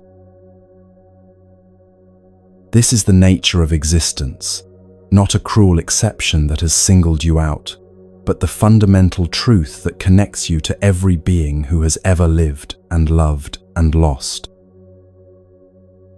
Your pain is real and valid, but it is not who you are. Feel it fully, honor it completely, and let it move through the vast space of your being without becoming trapped in its current. Over the following days, as Pattakara remained in the grove listening to the Buddha's teachings, something extraordinary happened. Her grief didn't disappear. It continued to move through her in waves, sometimes gentle, sometimes overwhelming. But she stopped fighting it, stopped trying to escape it, and stopped believing that the intensity of her pain meant she was broken or going crazy. She learned to feel her emotions completely while remaining connected to the awareness that was experiencing them. The grief was vast, but her capacity to hold it was even vaster. The pain was intense, but the consciousness, witnessing the pain, was unharmed by its passage. She discovered that she could be completely present with her suffering without drowning in it, just as the ocean can contain the most violent storms without being disturbed in its depths. Pattakara eventually became one of the Buddha's most realized disciples, known for her profound wisdom about working with intense emotions. When people asked her how she had survived such devastating losses, she would say, "I learned that I am not my grief, though grief moves through me. I am not my pain, though pain visits me. I am the awareness in which all experiences arise and pass away, spacious enough to hold anything, stable enough to remain present through any storm." This teaching is not just ancient wisdom, it's exactly what you need to know about your own emotional life right now. Whether you're dealing with anxiety that feels overwhelming, anger that seems uncontrollable, sadness that appears endless, or any other difficult feeling, the same principle applies. You don't have to drown in emotion, because you are not the emotion. You are the awareness experiencing it. The Buddha taught that emotions arise from three fundamental causes: attachment, aversion, and ignorance. We feel positive emotions when we get something we want, negative emotions when we encounter something we don't want, and confusion when we don't understand what's happening.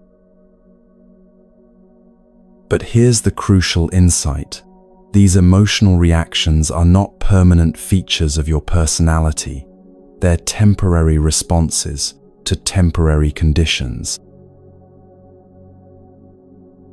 Let me tell you about Master Yunmen, a Zen teacher who was famous for his emotional freedom and spontaneous responses to life. Students were amazed by his ability to feel deeply without being overwhelmed, to express anger without being consumed by it, to experience sadness without falling into despair. When asked about his secret, he would smile and tell this story. "When I was a young monk," he said, "I was tormented by rage. Every criticism from my teacher, every difficulty in meditation, every small inconvenience would trigger explosive anger that seemed to possess me completely. I would spend days consumed by fury, then weeks consumed by shame about my fury. I believed I was fundamentally flawed, that enlightenment was impossible for someone with such a terrible temper.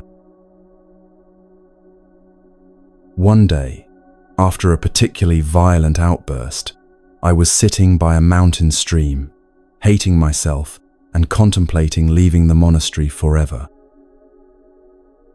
As I watched the water flowing past, I noticed how it would rush and tumble violently over rocks, creating great turbulence and noise. But just a few feet downstream, the same water would return to peaceful flowing, as if the turbulence had never happened. Suddenly, I understood. The water didn't become the turbulence. It simply experienced turbulence as one of many conditions it encountered on its journey. My anger was like this turbulence, intense, loud, disruptive, but temporary. The problem wasn't that I felt anger. The problem was that I identified with it so completely that I forgot I was the flowing water, not the temporary disturbance. From that day forward, Yunmen approached his emotions completely differently. When anger arose, he would say to himself, "Anger is visiting," rather than, "I am angry." When sadness came, he would think, sadness is flowing through, instead of, I am sad. This simple shift in language created enormous space between his essential self and his temporary emotional states. He became known for his ability to feel everything fully while remaining unshaken by any of it. Students would see him weep at beauty, laugh with joy, or express righteous anger at injustice, but always with a quality of freedom that showed he was not trapped by any emotional state. Feel everything, he would teach, but become nothing. Experience all, but identify with none. This distinction between feeling and becoming is perhaps the most important emotional skill you can develop.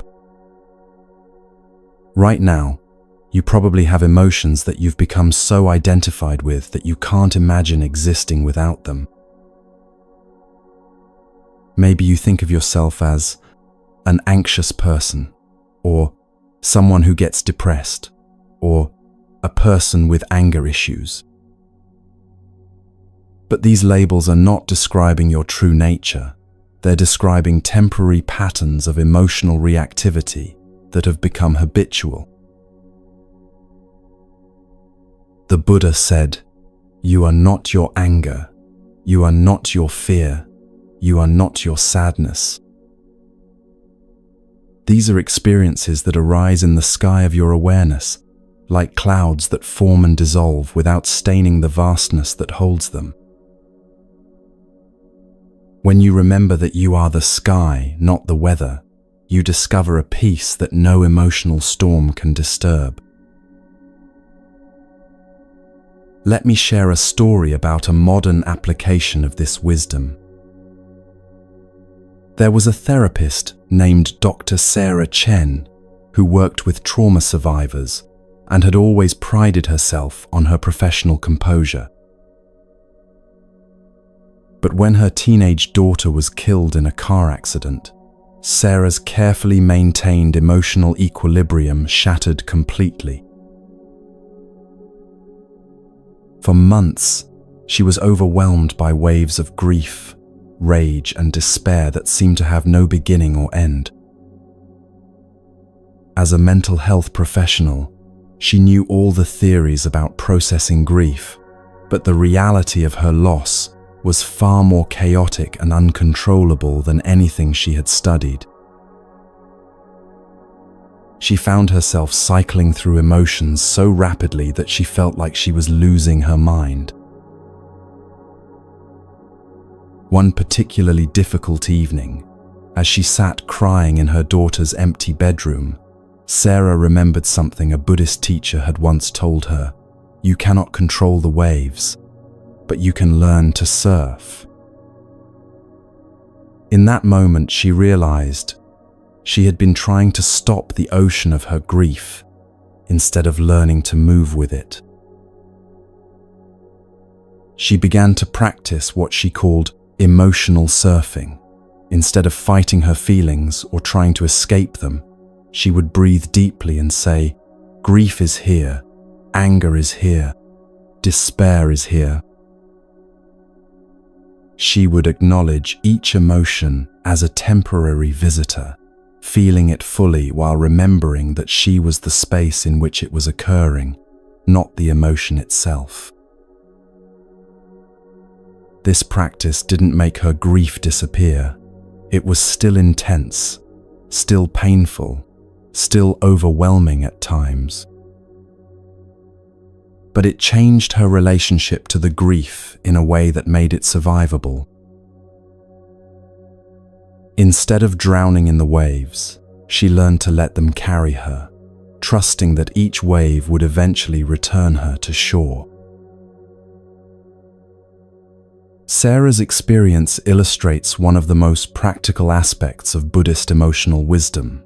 You don't have to feel better to practice these teachings.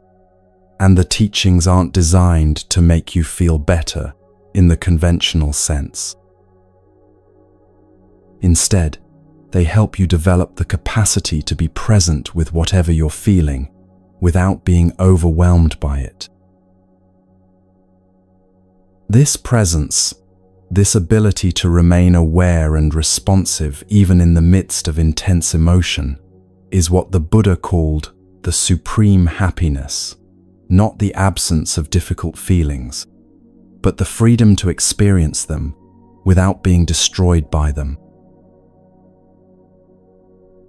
Let me teach you some practical techniques that you can use right now to work with difficult emotions in this Buddhist way.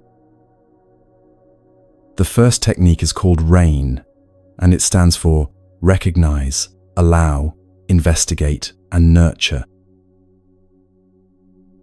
When you notice a difficult emotion arising, the first step is to recognize what's happening. Instead of getting immediately caught up in the story about why you're feeling this way, simply notice anxiety is here, or anger is present, or sadness is arising. This recognition creates a small but crucial space between you and the emotion. The second step is to allow the emotion to be there without trying to fix it, change it, or make it go away. This doesn't mean you have to like the feeling or welcome it enthusiastically. It just means you stop adding the extra layer of resistance that says, this shouldn't be happening. You can say to yourself, it's okay that this is here right now. I don't have to fight it. The third step is to investigate the emotion with kind curiosity. Where do you feel it in your body? What are the physical sensations? Tightness, heat, heaviness, restlessness. What thoughts are accompanying the emotion? What stories is your mind telling about what this feeling means? This investigation helps you see the emotion more clearly, instead of being lost in its intensity. The final step is to nurture yourself with the same kindness you would offer a good friend who was struggling. You might place your hand on your heart and say, "This is a moment of suffering. Suffering is part of life. May I be kind to myself in this moment." Or you might simply breathe deeply and remind yourself, I am the awareness experiencing this emotion. I am bigger than any feeling that passes through me. Let me tell you about Master Huangpo, who taught one of the most beautiful techniques for working with overwhelming emotions. He called it the method of the empty boat. He would tell his students this story.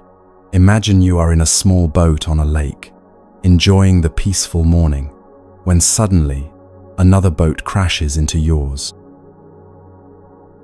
Your natural reaction would be anger. How dare this person be so careless, so inconsiderate? But then you look up and realize the other boat is empty, drifting with the current, with no one steering it.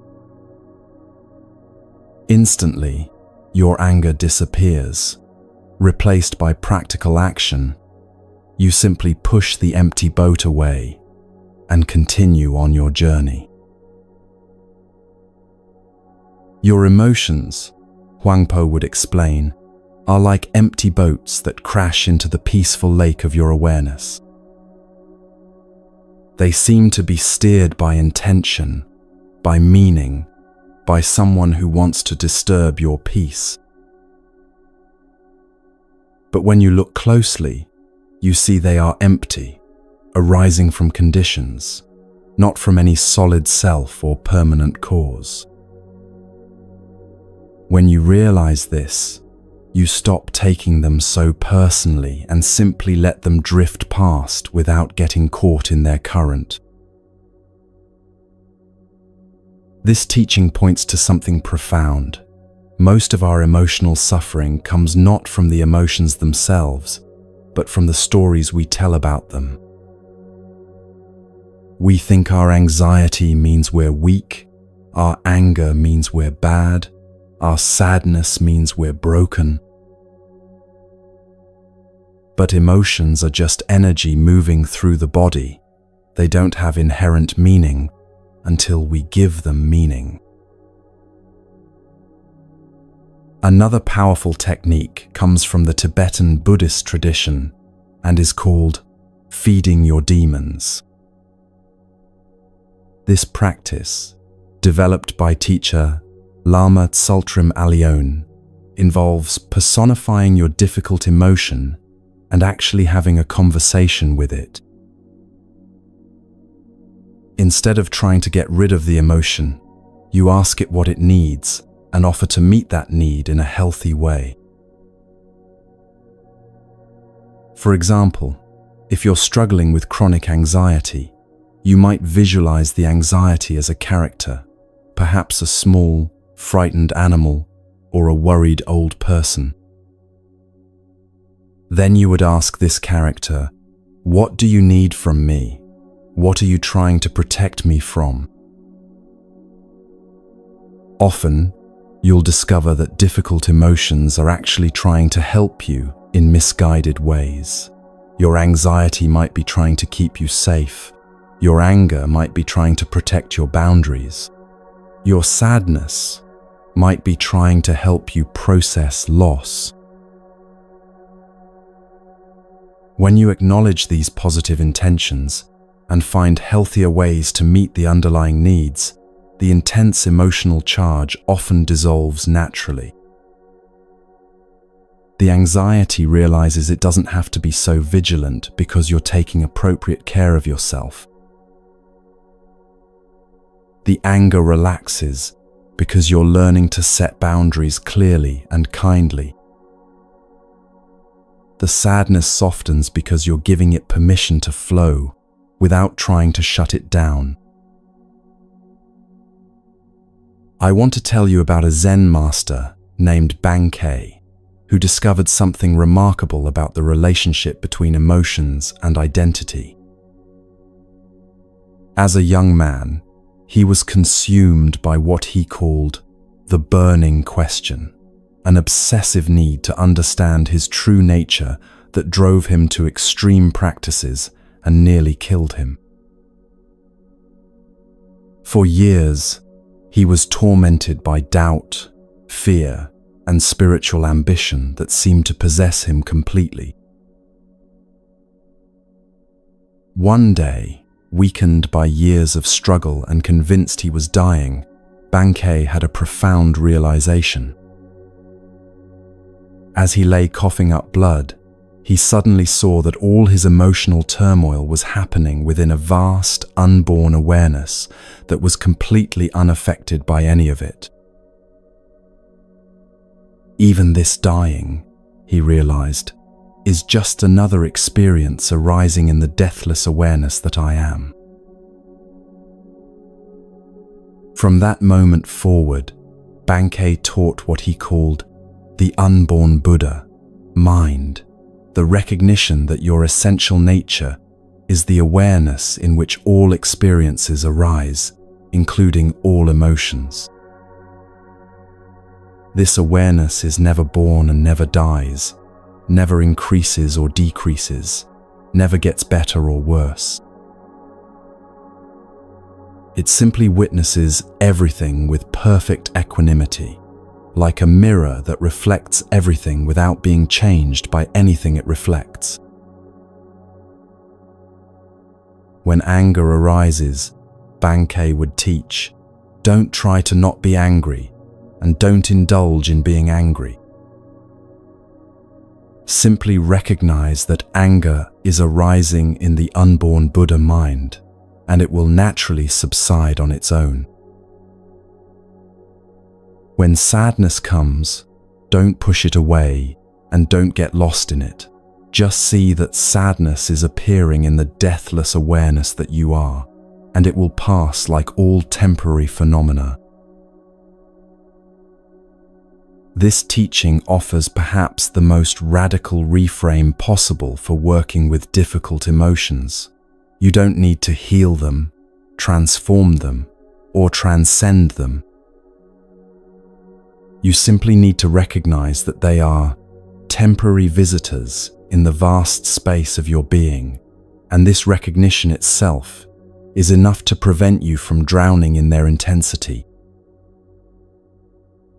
But let's bring this wisdom into the practical reality of your daily life. Maybe you struggle with social anxiety that makes simple interactions feel overwhelming. Instead of seeing this as a personal failing or something you need to fix before you can be happy, you can practice recognizing anxiety is arising in awareness right now. The awareness is not anxious, it's simply witnessing the experience of anxiety.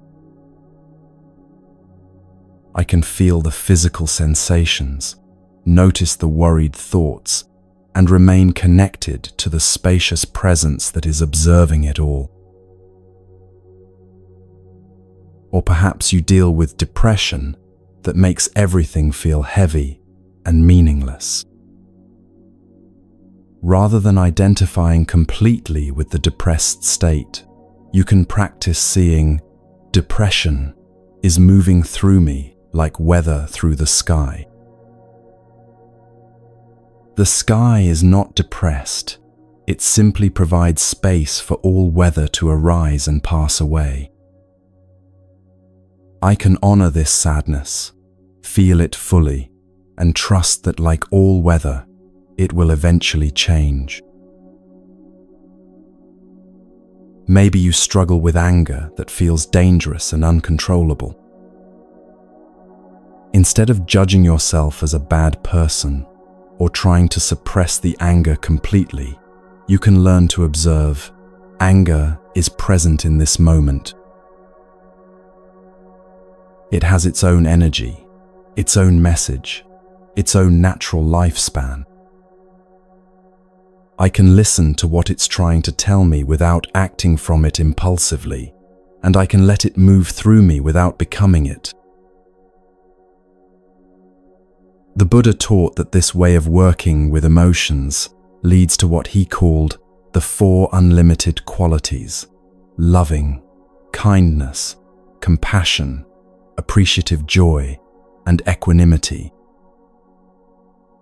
These aren't emotions you have to manufacture or force yourself to feel. They arise naturally when you stop being trapped by emotional reactivity and start responding from the open awareness that is your true nature.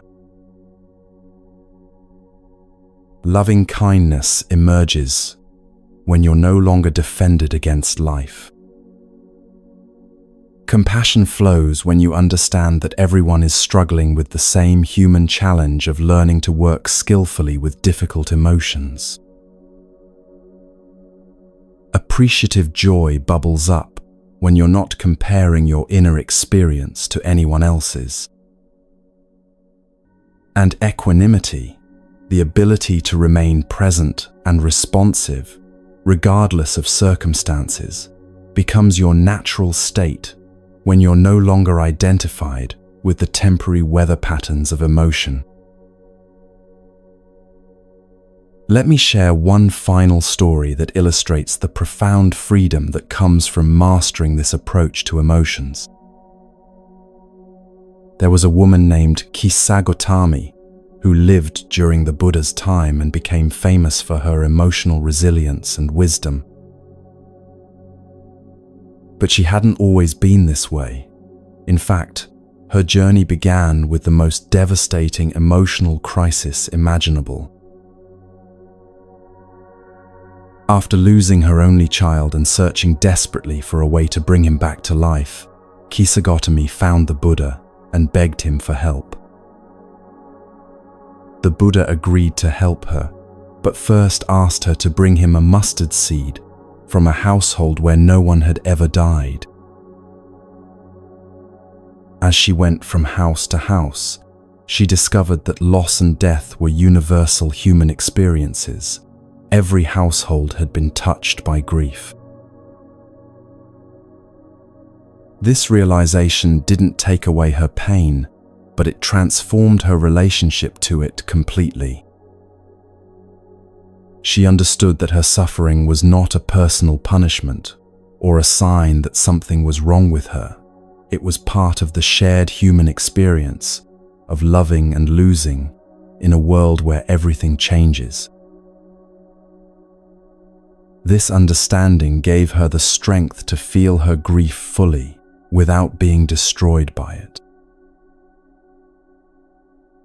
Years later, when people would come to Kisagotami seeking help with their own emotional struggles, she would share what she had learned. Pain is inevitable, but suffering is optional. You cannot control what feelings arise, but you can learn to surf the waves instead of drowning in them. Every emotion is a teacher if you listen to it with wisdom instead of getting lost in its story. And beneath all the changing weather of your inner world, you are the unchanging sky, vast enough to hold any storm, stable enough to remain present through any turbulence. Tonight, as you continue on this journey with us, I want you to practice this approach to whatever emotions are arising in you right now. Maybe you're feeling peaceful and relaxed. Notice that this too is a temporary visitor in awareness, and enjoy it without clinging to it. Maybe you're feeling anxious or restless. See if you can welcome even these difficult visitors with curiosity instead of resistance. Remember that you are not your emotions. You are the awareness experiencing them. You are not the waves. You are the ocean that contains them. You are not the weather. You are the sky that provides space for all weather to arise and pass away. This recognition doesn't make you cold or disconnected. It makes you infinitely more compassionate because you're no longer drowning in your own reactivity and can respond to life from wisdom instead of compulsion. Feel the relief that comes with this understanding. You don't have to fix your emotions, perfect your emotional responses, or wait until you feel better to be at peace. You can be at peace right now, in the middle of whatever you're feeling, by remembering that you are the vast awareness in which all feelings arise and dissolve. This is your refuge, your strength, and your freedom, not dependent on emotional states, but present in every moment of conscious awareness, waiting patiently for you to remember who you really are.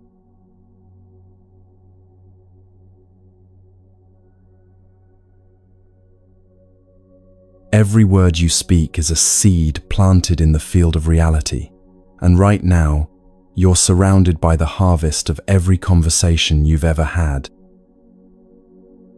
The way people respond to you, the relationships you've built or broken, the opportunities that have opened or closed, the inner peace you feel or the conflict that surrounds you, all of this has been shaped, in part, by the quality of attention you bring to your speech. Tonight, you're going to discover something that could transform not just how you communicate, but how you experience every moment of connection with another human being. The Buddha taught that speech is one of the most powerful forces in human life because words don't just describe reality, they actively create it. Every time you speak, you're not just sharing information, you're planting seeds that will grow into future experiences, relationships, and inner states.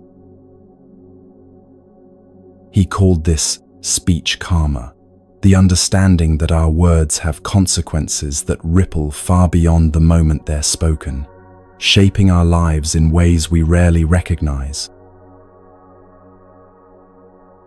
Let me tell you about Master Nan-in, a Zen teacher who lived in Japan during the Meiji era and became famous for his extraordinary skill in communication. Students would travel from across the country to learn from him, not because he had dramatic teachings or performed miracles, but because everyone who spoke with him felt somehow transformed by the encounter. People said that after just one conversation with Master Nan-in, they felt more understood, more peaceful, and more clear about their own lives than they had in years. One day, a successful businessman named Sato came to visit Master Nan-in, full of frustration and anger. "Master," he said, his voice tight with emotion, "I am surrounded by idiots and incompetents. My employees don't listen, my partners don't understand, my family doesn't appreciate me, and my friends have all disappointed me. Every conversation I have turns into an argument or a waste of time. I'm beginning to think that meaningful communication is impossible in this world." Master Nan-in listened quietly, then poured tea for both of them. As he handed Sato the cup, he said gently, "Tell me, when you pour bitter tea into a cup, what taste do you expect from the cup?" Sato looked confused. "Bitter, of course. The cup will taste like whatever is poured into it. And when you pour sweet tea into the same cup?" Nan-in asked. "Sweet, naturally." Master Nan-in smiled. "The people around you are like empty cups, and your words are the tea you pour into them. You have been pouring the bitter tea of frustration, judgment, and demand, then wondering why every interaction tastes bitter. What would happen if you began to pour different tea?" This simple question changed everything for Sato. He began to pay attention to the quality of energy behind his words before he spoke. Instead of beginning conversations with what was wrong, he started by acknowledging what was working. Instead of speaking from his need to be right, he spoke from curiosity about others' perspectives. Instead of using words to control outcomes, he used them to create connection. Within weeks, Sato noticed that people were responding to him completely differently. His employees became more creative and engaged. His partners began seeking his input on important decisions. His family started sharing their real thoughts and feelings with him. The same people he had called idiots and incompetents revealed depths of wisdom and capability he had never seen before, because his bitter tea had never given them space to show their sweetness. This transformation illustrates one of the most profound Buddhist teachings about speech. The quality of our inner state, when we speak, is far more important than the actual words we use. The Buddha said, "Hatred is never appeased by hatred in this world. By non-hatred alone is hatred appeased. This is a law, eternal." This doesn't just apply to dramatic conflicts. It applies to every moment of communication in your daily life. When you speak from frustration, you create frustration in others. When you speak from fear, you evoke defensiveness. When you speak from neediness, you inspire withdrawal. But when you learn to speak from presence, from a place of inner stillness and genuine interest in connection, you create space for others to meet you with their own presence. Let me share another story about Master Ikkyu, the unconventional Zen monk who was known for his ability to communicate profound truths through the simplest words. One evening, a young scholar came to him, proud of his vast knowledge of Buddhist scriptures and philosophy. The scholar spent an hour demonstrating his learning, quoting texts, explaining complex theories, and showing off his intellectual understanding. When the scholar finally finished, expecting praise for his wisdom, Master Ikkyu simply said, "It's raining." The scholar was baffled. "Master, I don't understand. I've just shared deep insights about the nature of enlightenment, and you comment on the weather." Ikkyu smiled. "Yes, and which of us is actually present to what's happening right now?" He gestured toward the window where raindrops were creating gentle patterns on the glass. "You have been talking about reality for an hour, but you missed the reality that was actually occurring in this moment. Your words were full of information but empty of presence. My words carried no information but were completely full of this moment. Which kind of speech do you think creates more connection? Words about truth or words from truth?" This story points to something crucial about mindful communication, the difference between speaking about life and speaking from life. Most of our daily conversation happens on autopilot. We're sharing information, managing impressions, filling silence, or trying to get something from the other person. But when we learn to speak from presence, our words become vehicles for real connection rather than barriers to it. The Buddha outlined 4 qualities of speech that create positive karma and support spiritual development: truthfulness, kindness, usefulness, and harmony. But these aren't just moral guidelines. They're practical instructions for creating the kind of communication that nurtures both you and everyone you speak with. Truthfulness doesn't mean brutal honesty or sharing every thought that crosses your mind. It means speaking from what you actually know and feel, rather than from what you think you should say or what you think the other person wants to hear. When you speak truthfully, your words carry a quality of authenticity that others can sense immediately, even if they can't articulate what they're sensing. I want to tell you about a modern example of this principle in action.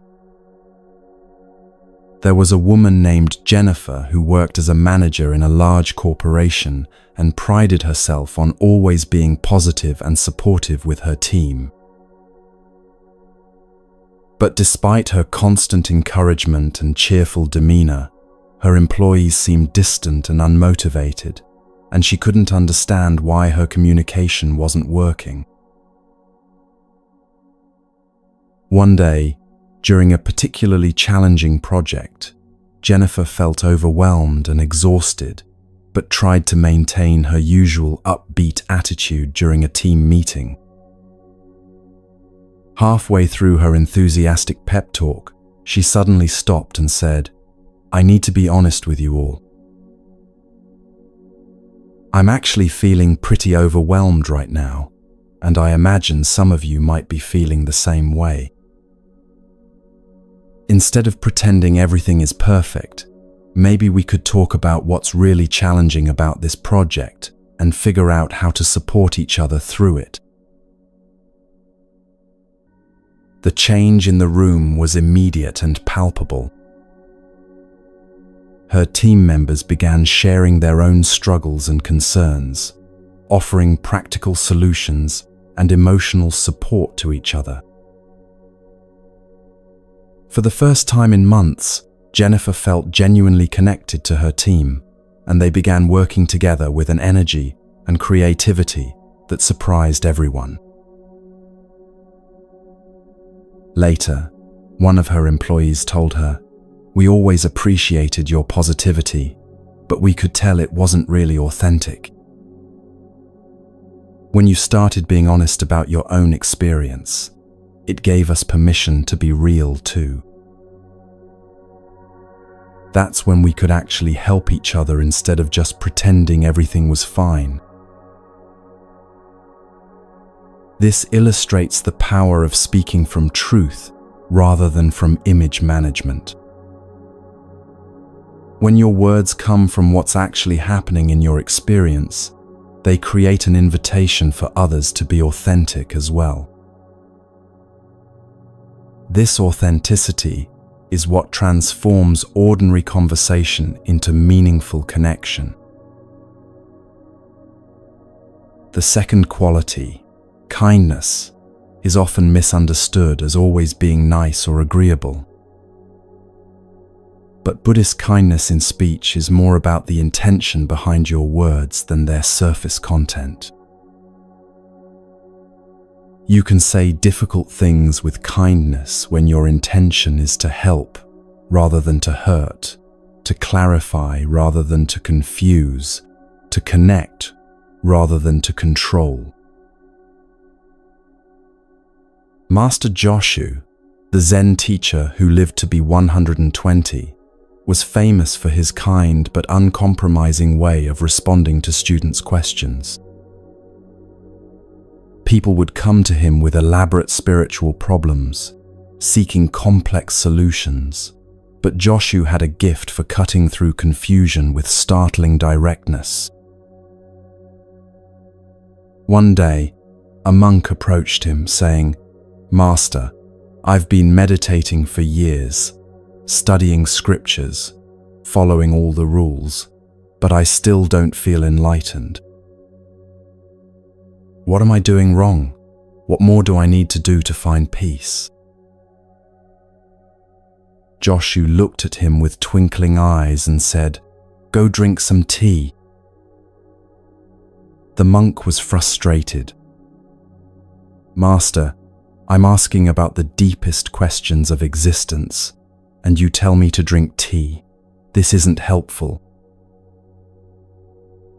"Who is not helpful?" Joshu asked gently. "The tea that would nourish your body, the present moment that would quiet your seeking mind, or the teacher who is pointing you toward what you already have." Years later, that monk realized that Joshu's seemingly simple response was the most compassionate thing anyone had ever said to him. Instead of giving him more concepts to grasp or practices to perform, Joshu had pointed him toward the immediate simplicity of just being present to his actual experience.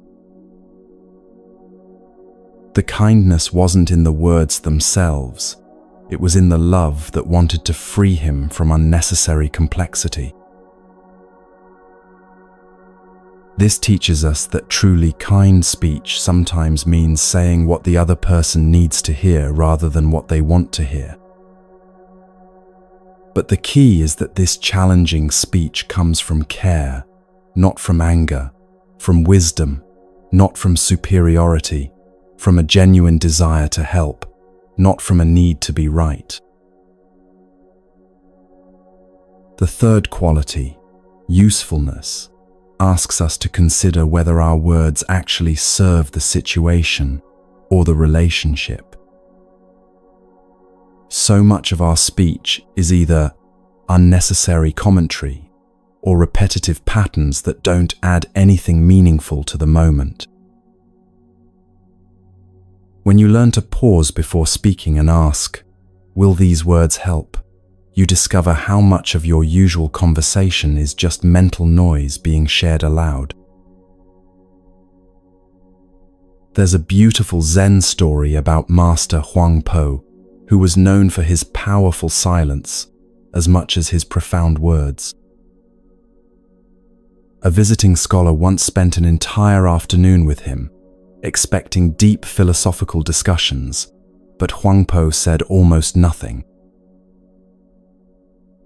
They sat together, walked in the garden, shared tea, and watched the clouds move across the sky, all in comfortable silence.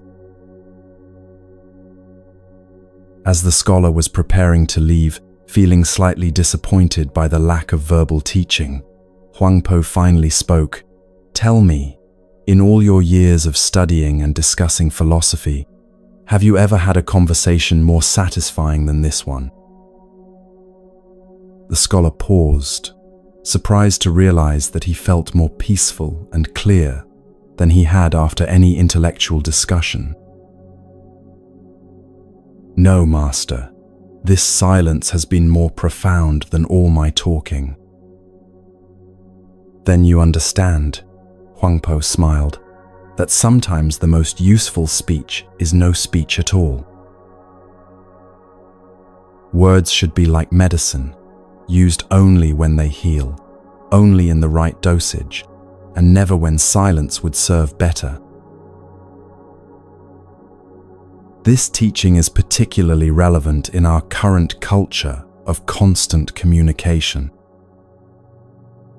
We're surrounded by endless noise, notifications, conversations, commentary, and we often add to this noise without considering whether our words are actually contributing something valuable.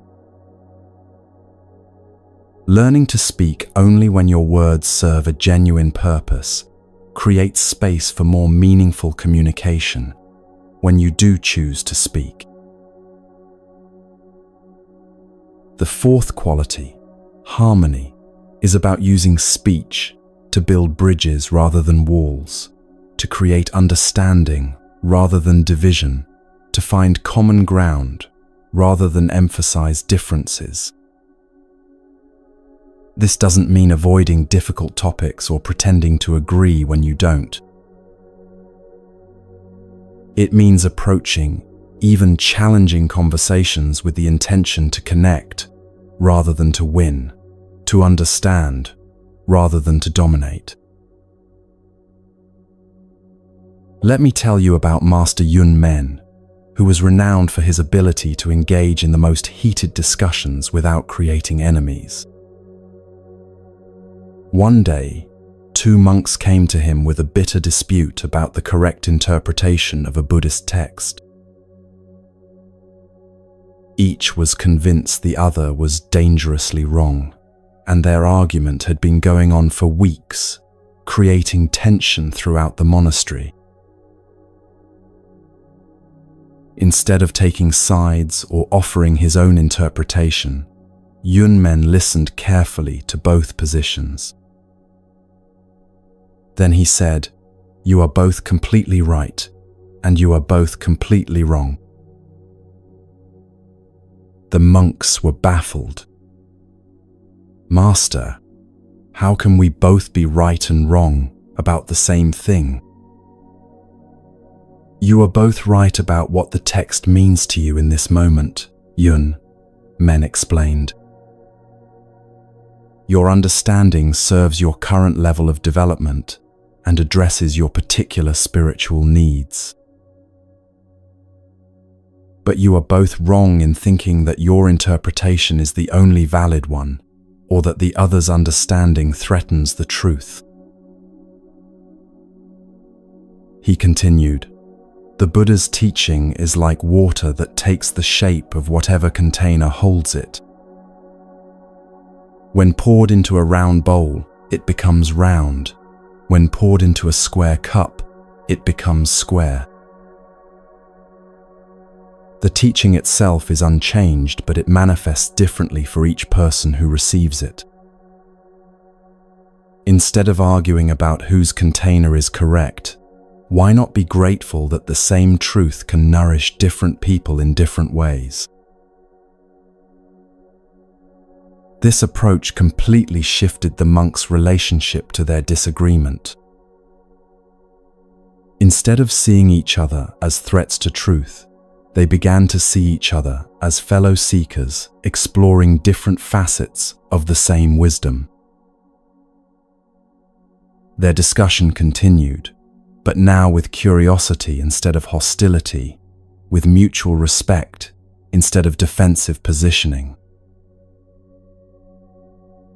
But perhaps the most profound aspect of Buddhist teaching about speech is the understanding that silence itself is a form of communication. In Zen tradition especially, students learn that the most important truths often cannot be spoken, and that sometimes the most powerful response to a question is no response at all. There's a famous story about the Buddha himself that illustrates this perfectly. One day, a large crowd had gathered to hear him teach, expecting profound discourses about the nature of reality. But when the Buddha took his seat, instead of speaking, he simply held up a single flower and gazed at it silently. The crowd grew restless, waiting for words of wisdom, but the Buddha continued to sit in silence, holding the flower.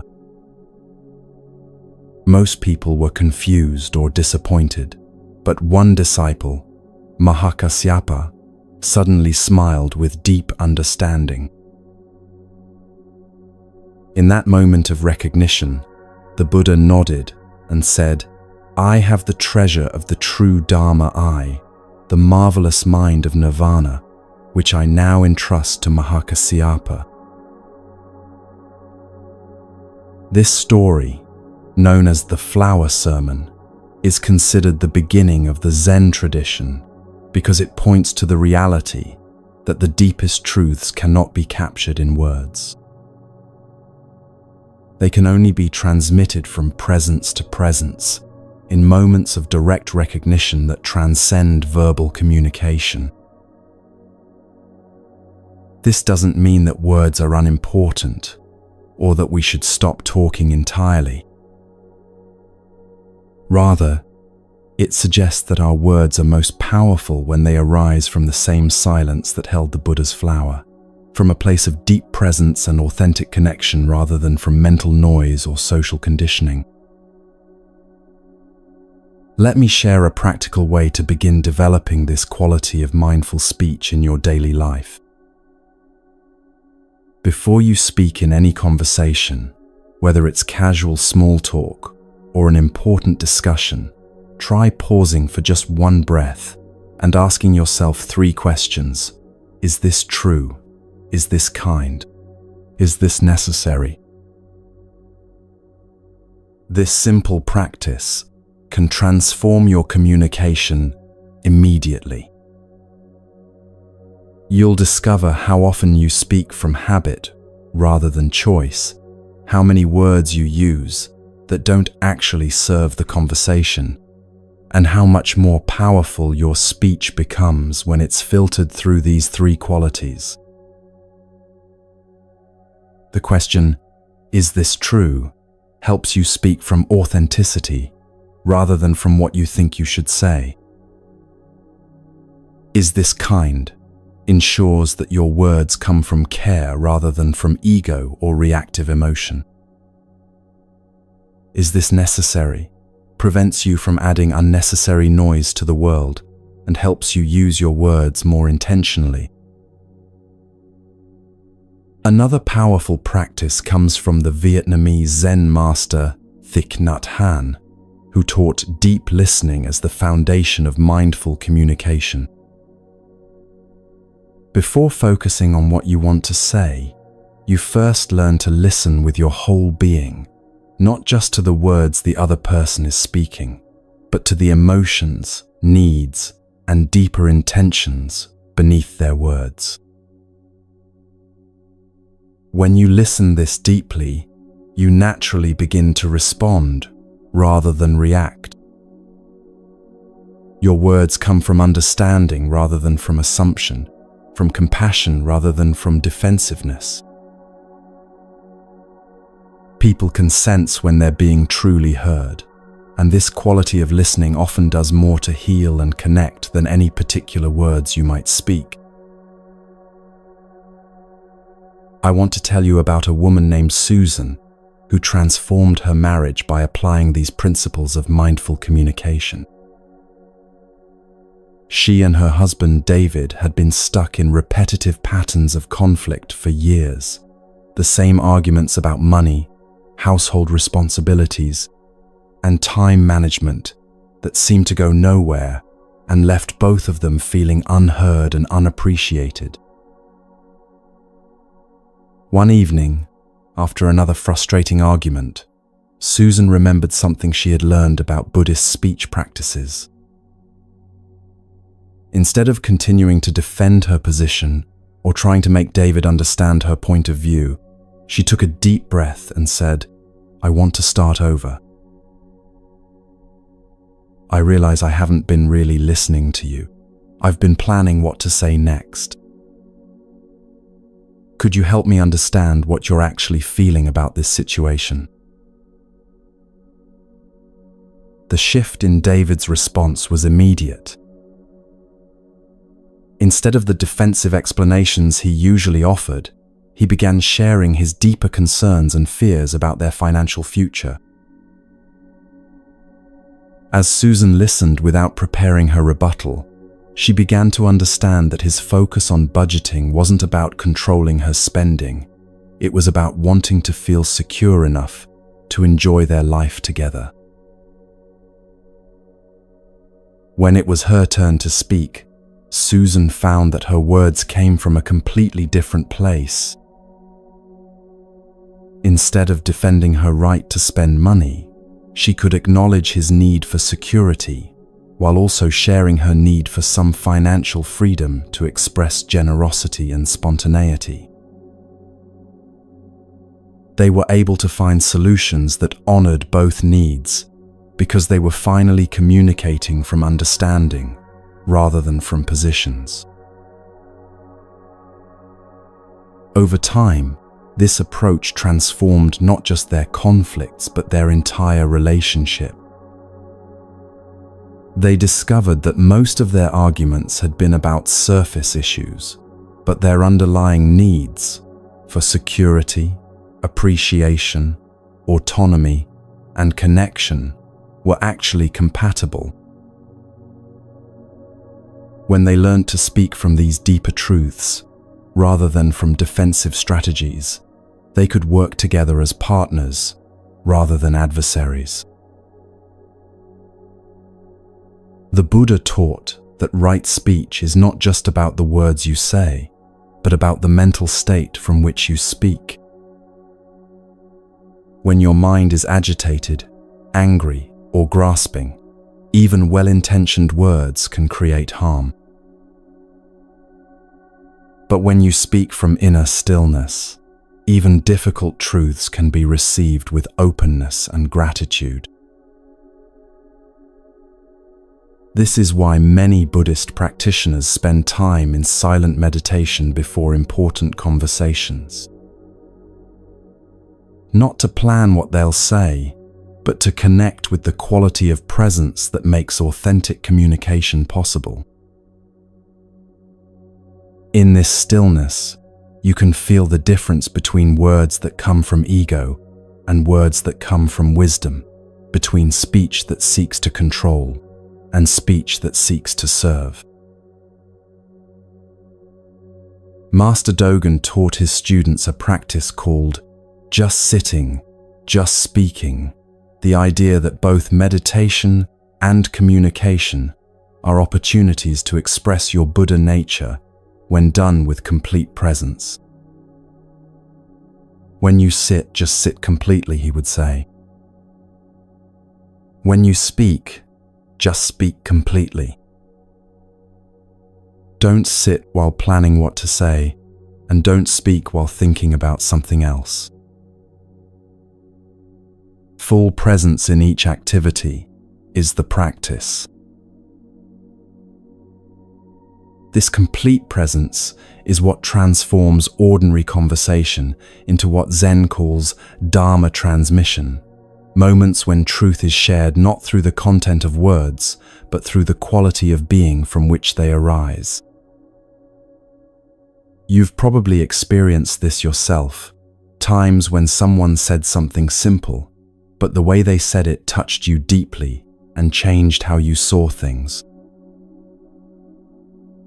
That transformative power didn't come from the words themselves, but from the presence behind them. As you continue listening tonight, I invite you to notice the quality of your own inner speech, the ongoing conversation in your mind that narrates your experience. This internal dialogue is also a form of speech karma, because the way you talk to yourself shapes your inner world just as powerfully as your external words shape your relationships. Are you speaking to yourself with kindness or criticism?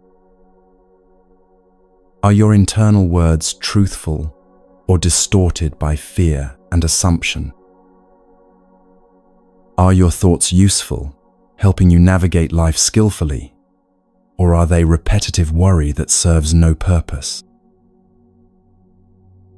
Do your internal conversations create harmony or conflict in your mind? When you bring the same mindfulness to your internal speech that you're learning to bring to external communication, you discover that changing how you talk to yourself naturally changes how you talk to others.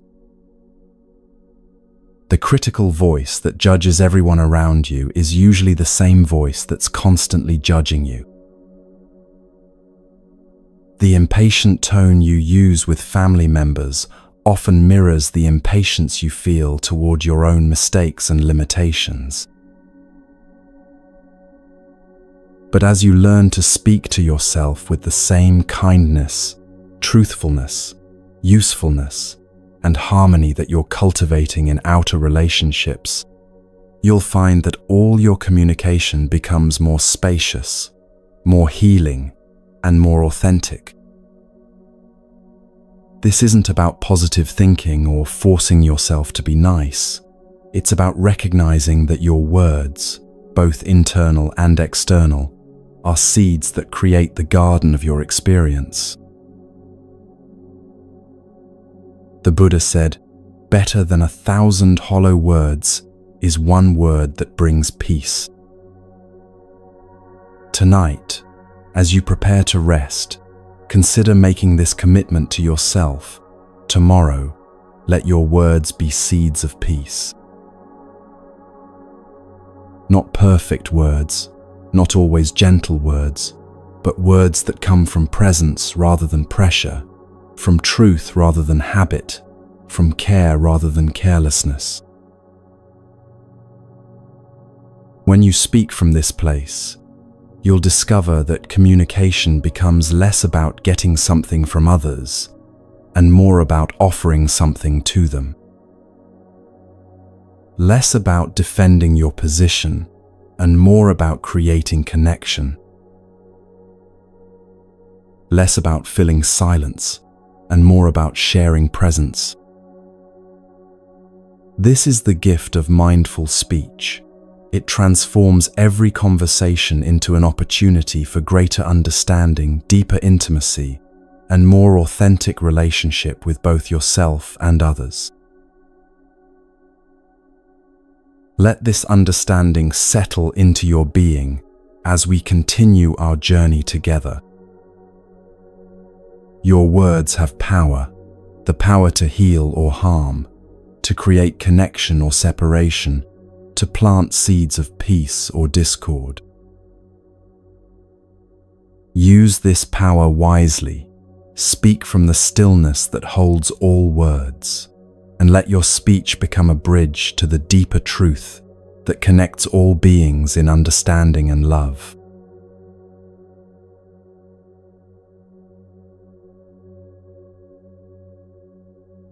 You're living in a prison you built yourself, and the bars are made of time.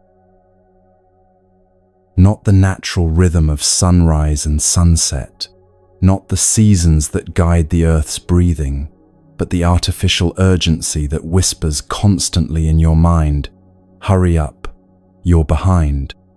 There's not enough time. You should be further along by now." This voice has convinced you that peace is somewhere in the future, that happiness is waiting for you just around the next corner, that your real life will begin once you get through this current difficulty. But what if this voice is lying? Time anxiety might be the most pervasive form of suffering in modern life, yet it's also the most invisible. You carry it in your body as tension that never fully releases, in your mind as thoughts that jump between regret about yesterday and worry about tomorrow, in your heart as a subtle sense that you're always missing something important. The Buddha saw through this illusion 2,500 years ago, and his insight can free you from a form of imprisonment that most people don't even realize they're experiencing. Consider this. Right now, in this very moment, are you lacking anything essential? Not the things you want, the better job, the perfect relationship, the solved problems, but what you actually need to be alive and aware right now. Your breath is happening without your management. Your heart is beating without your supervision. Your consciousness is present and aware without your effort. In this moment, the most fundamental requirements for existence are already fulfilled. Yet your mind probably just protested, "But what about my bills? My deadlines, my responsibilities?" These concerns feel urgent because you've been trained to live in mental time rather than natural time.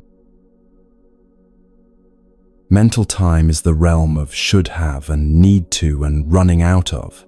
It's a construction that exists only in thought. Natural time is the eternal now, in which your actual life is always occurring.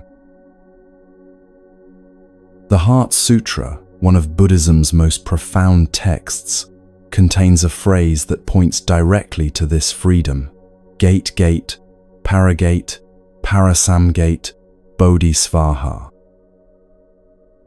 It means gone, gone, gone beyond, gone completely beyond, awakening, so be it. But what has gone beyond? The illusion that you exist somewhere other than here, somewhere other than now.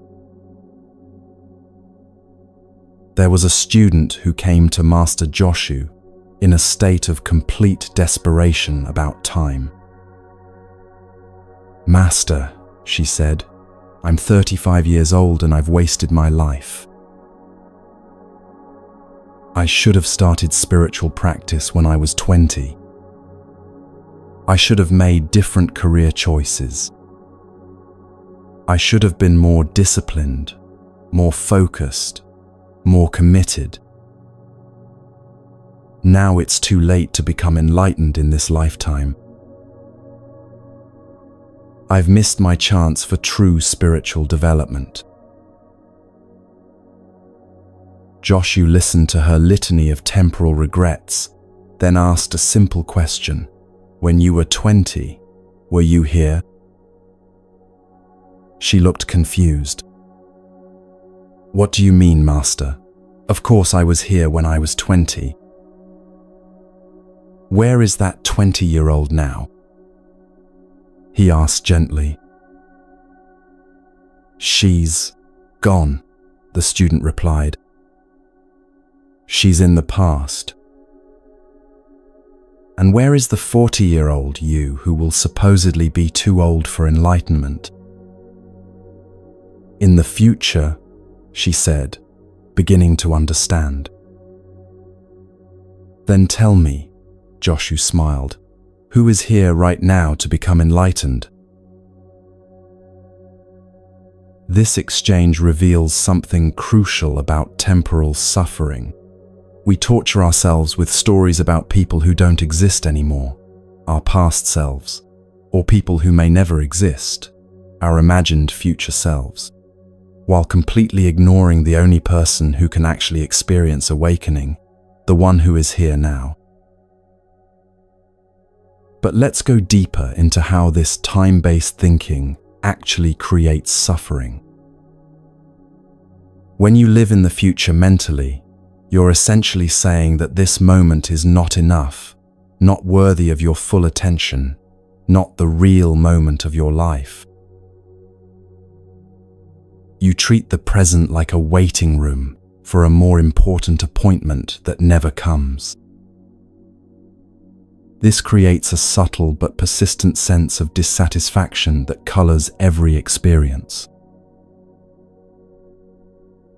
The Buddhist teaching of impermanence is often misunderstood as being about the passing of time, but it's actually pointing to something much more radical, the realization that there is no time in the way we usually think about it.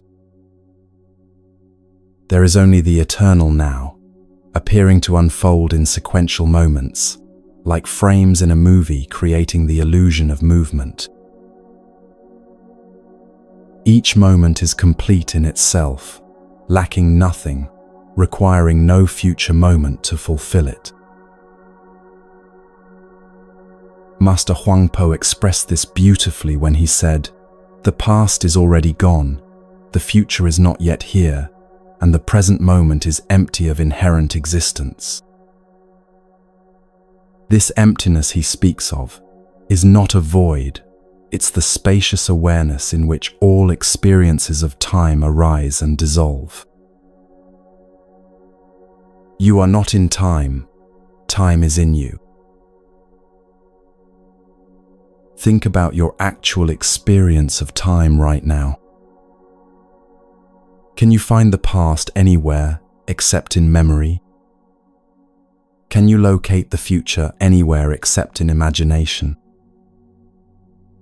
When you look closely, you discover that you have never actually experienced anything outside of this present moment.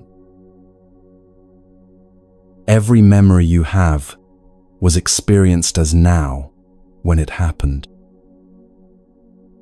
Every future moment you might experience will be experienced as now when it arrives.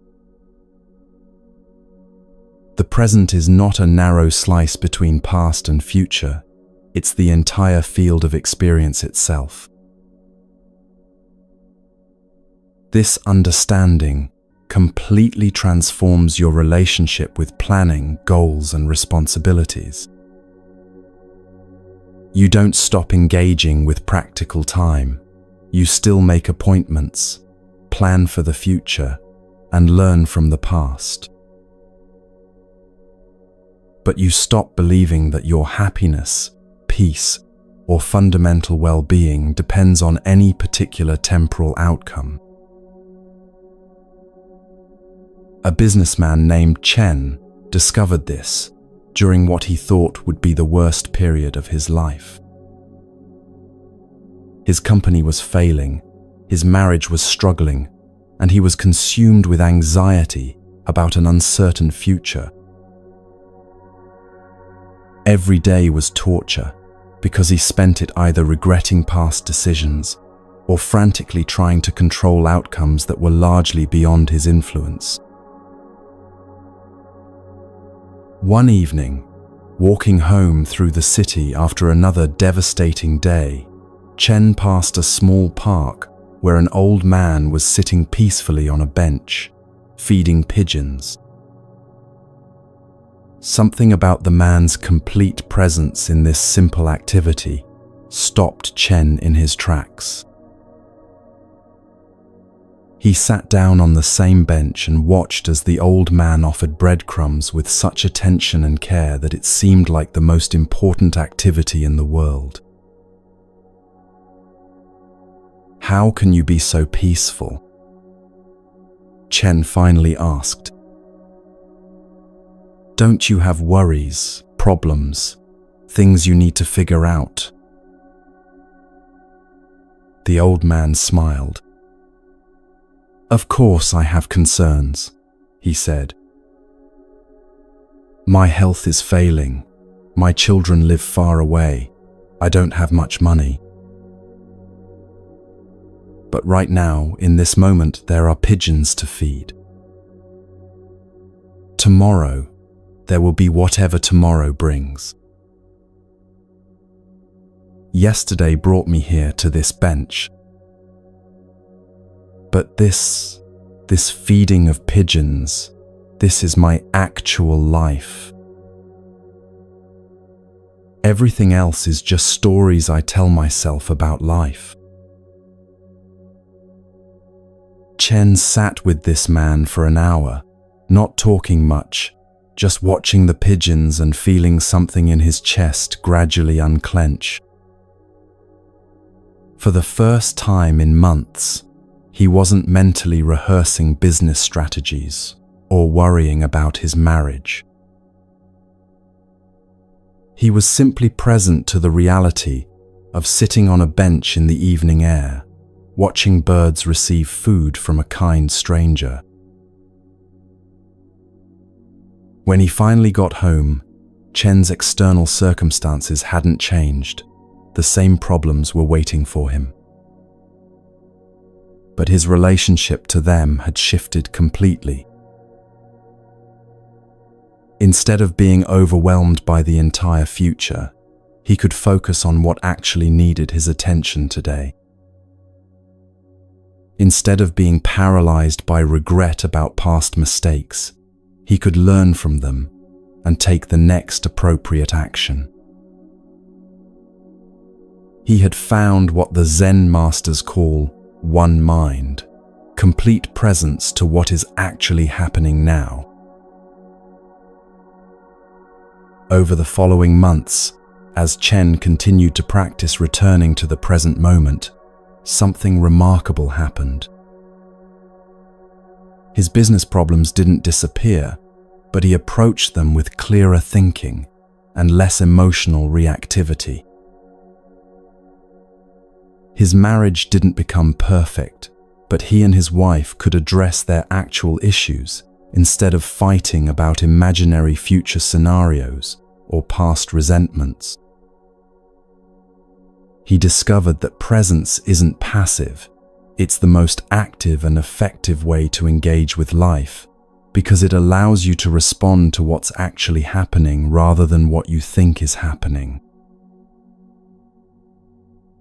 The Buddha taught that temporal suffering comes from what he called becoming, the mental process of constantly projecting yourself into imaginary future states or clinging to past identities. I will be happy when, I was better when, I should be, I used to be. All of these thoughts pull your attention away from the postimo, only place where you can actually live, create, love, or find peace. But there's something even more profound than learning to stay present, recognizing that you are presence itself. You are not a person having an experience of now. You are the eternal now temporarily appearing as a person. This realization doesn't come through thinking about it. It emerges through repeated returning to immediate experience without the overlay of temporal interpretation. Master Dogen, the founder of Soto Zen in Japan, spent his entire teaching career trying to convey this understanding. He called it being time, the recognition that existence and time are not separate phenomena but one seamless reality. Time is not separate from you, and as you are present, time does not go away, he taught. This isn't philosophical speculation. It's an invitation to discover your intimate relationship with the eternal present. Most spiritual seeking is actually a form of temporal suffering because it's based on the assumption that you are not enlightened now, but could become enlightened later. This creates what Zen calls seeking mind, the restless pursuit of a future state that prevents you from recognizing the awakeness that is already fully present. The Buddha's awakening wasn't about becoming someone different. It was about recognizing what had always been true, but had been obscured by mental constructions about time, self, and attainment. There's a famous Zen story about a student who spent years trying to achieve enlightenment through intensive practice. Every day, he would sit in meditation for hours, straining to reach some special state of consciousness. His teacher, Master Nansen, would often find him sitting with his face scrunched in concentration, obviously trying very hard to get somewhere other than where he was. One day, Nansen sat down beside his student and began vigorously polishing a tile with a cloth. The student, curious about this unusual activity, finally asked, "Master, what are you doing?" "I'm polishing this tile to make it into a mirror," Nansen replied, continuing to rub the tile with great effort. The student laughed. "Master, that's impossible. No amount of polishing can turn a tile into a mirror. And no amount of sitting can turn you into a Buddha," Nansen responded gently. "You already are Buddha, just as this tile already has its own perfect nature. Stop trying to become what you already are, and start being what you've never stopped being." This story points to one of the most liberating realizations possible. You don't need time to become awakened, because awakeness is your natural state right now. What needs time is the gradual dropping away of the beliefs and habits that obscure this recognition. But the dropping away itself happens now, the recognition happens now, and the peace you discover is the peace that has always been present but overlooked. Let's bring this understanding into your daily experience of time pressure and anxiety. Notice how much of your stress comes not from what's actually happening, but from mental stories about what should be happening, what might happen, or what should have happened differently. The actual task in front of you might be simple and manageable, but it becomes overwhelming when you load it with temporal meaning. "I should have started this earlier. I'll never finish in time. This is taking too long. I'm falling behind." These thoughts create what psychologists call time distortion, the experience of time moving too fast when you're anxious about deadlines, or too slowly when you're bored or waiting. But when you're completely present to an activity, time seems to flow naturally, without the friction of resistance or the pressure of urgency. You enter what modern psychology calls flow state, what Zen has always known as just being naturally present to what you're doing. The practice is surprisingly simple.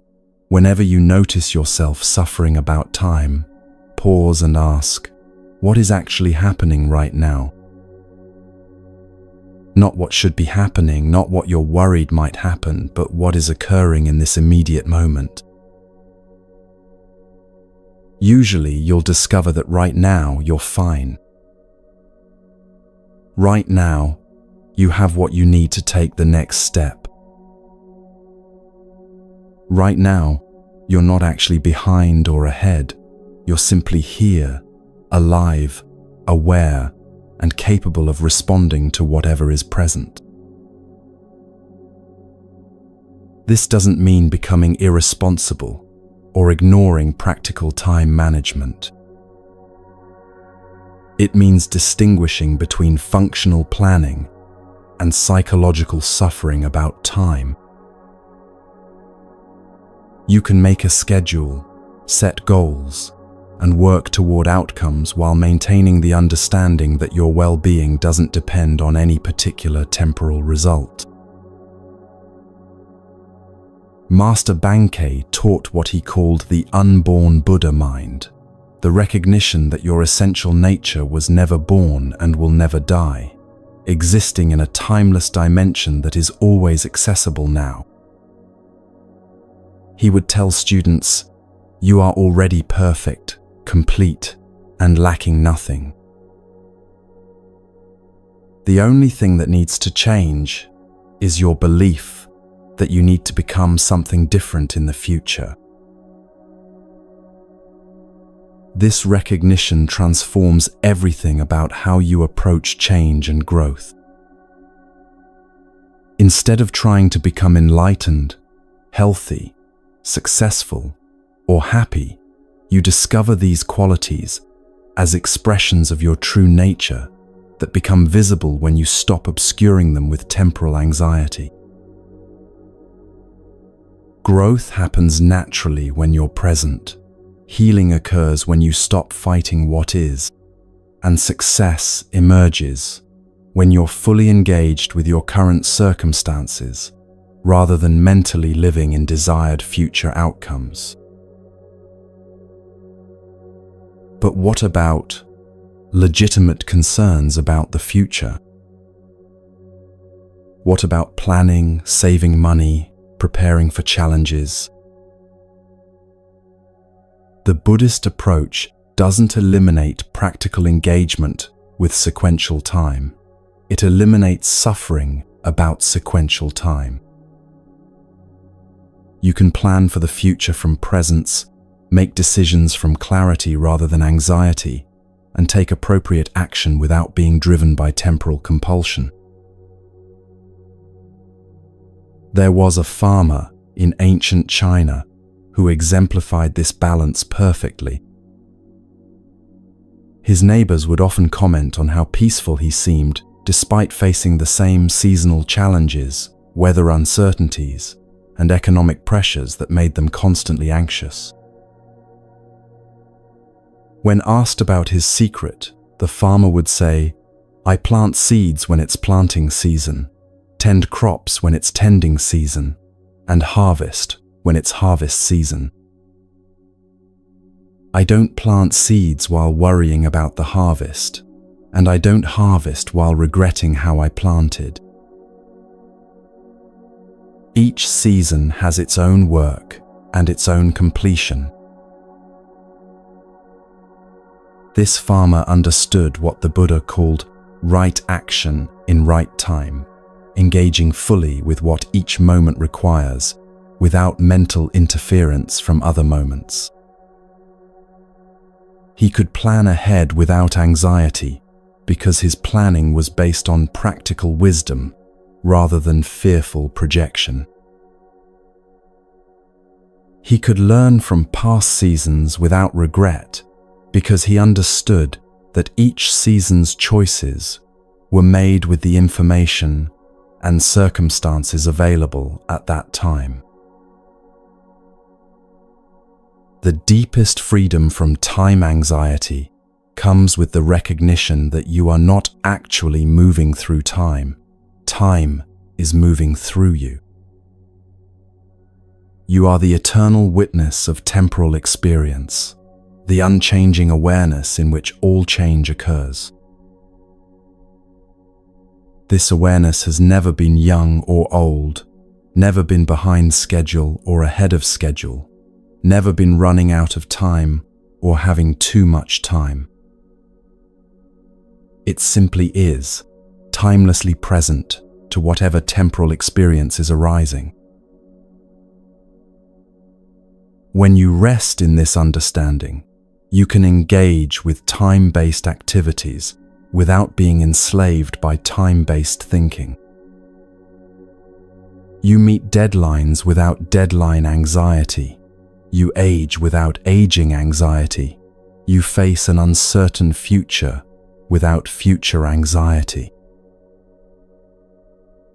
Not because you don't care about outcomes, but because you've found your ground in something that doesn't depend on outcomes, the timeless presence that you are.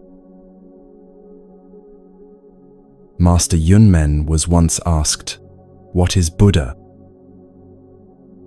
His famous reply was, "A dried shit stick," a reference to the humble tool used for cleaning in ancient Chinese outhouses. This shocking answer wasn't meant to be disrespectful. It was pointing to the Buddha nature that exists equally in the most sacred and most mundane moments, in the most spiritual and most ordinary activities. Buddha nature doesn't exist in special times or peak experiences. It exists in every moment, including this one, right now. This teaching liberates you from what spiritual teachers call spiritual materialism, the belief that enlightenment is a special state you'll achieve in the future through accumulating enough meditation hours, insights, or practices. Enlightenment isn't something that happens to you. It's the recognition of what you are when you stop trying to become something else.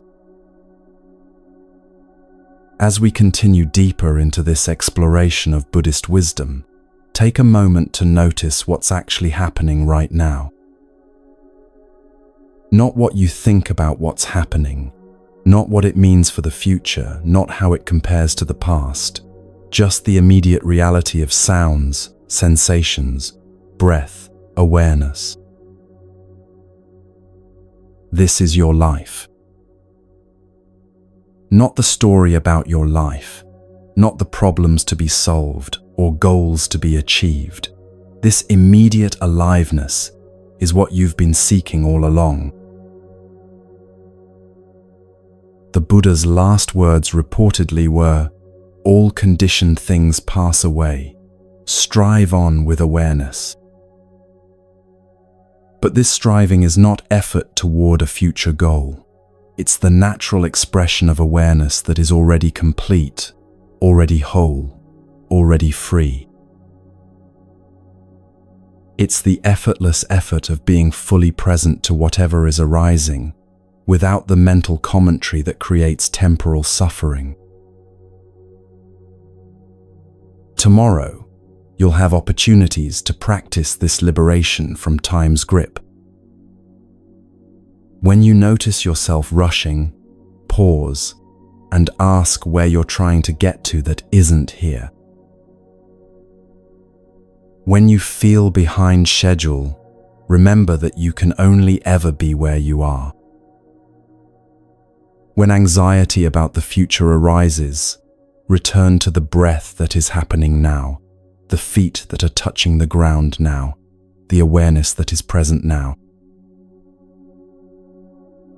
This isn't a practice to perfect over time. It's a recognition that's available in every moment, including moments when you forget it completely. The forgetting is also part of the perfection. because it gives you endless opportunities to remember that there's nowhere to go and nothing to become. You are already here, you have already arrived, and the peace you seek in the future is the peace that's been present all along, patiently waiting for you to stop searching long enough to notice it. Let this understanding settle into your bones as we prepare to explore even deeper dimensions of this ancient wisdom. Time is not your enemy or your master. It's simply another appearance in the vast space of present awareness that you are. Rest in this timeless dimension while engaging gracefully with temporal activities and discover the profound ordinariness of living in eternity disguised as now.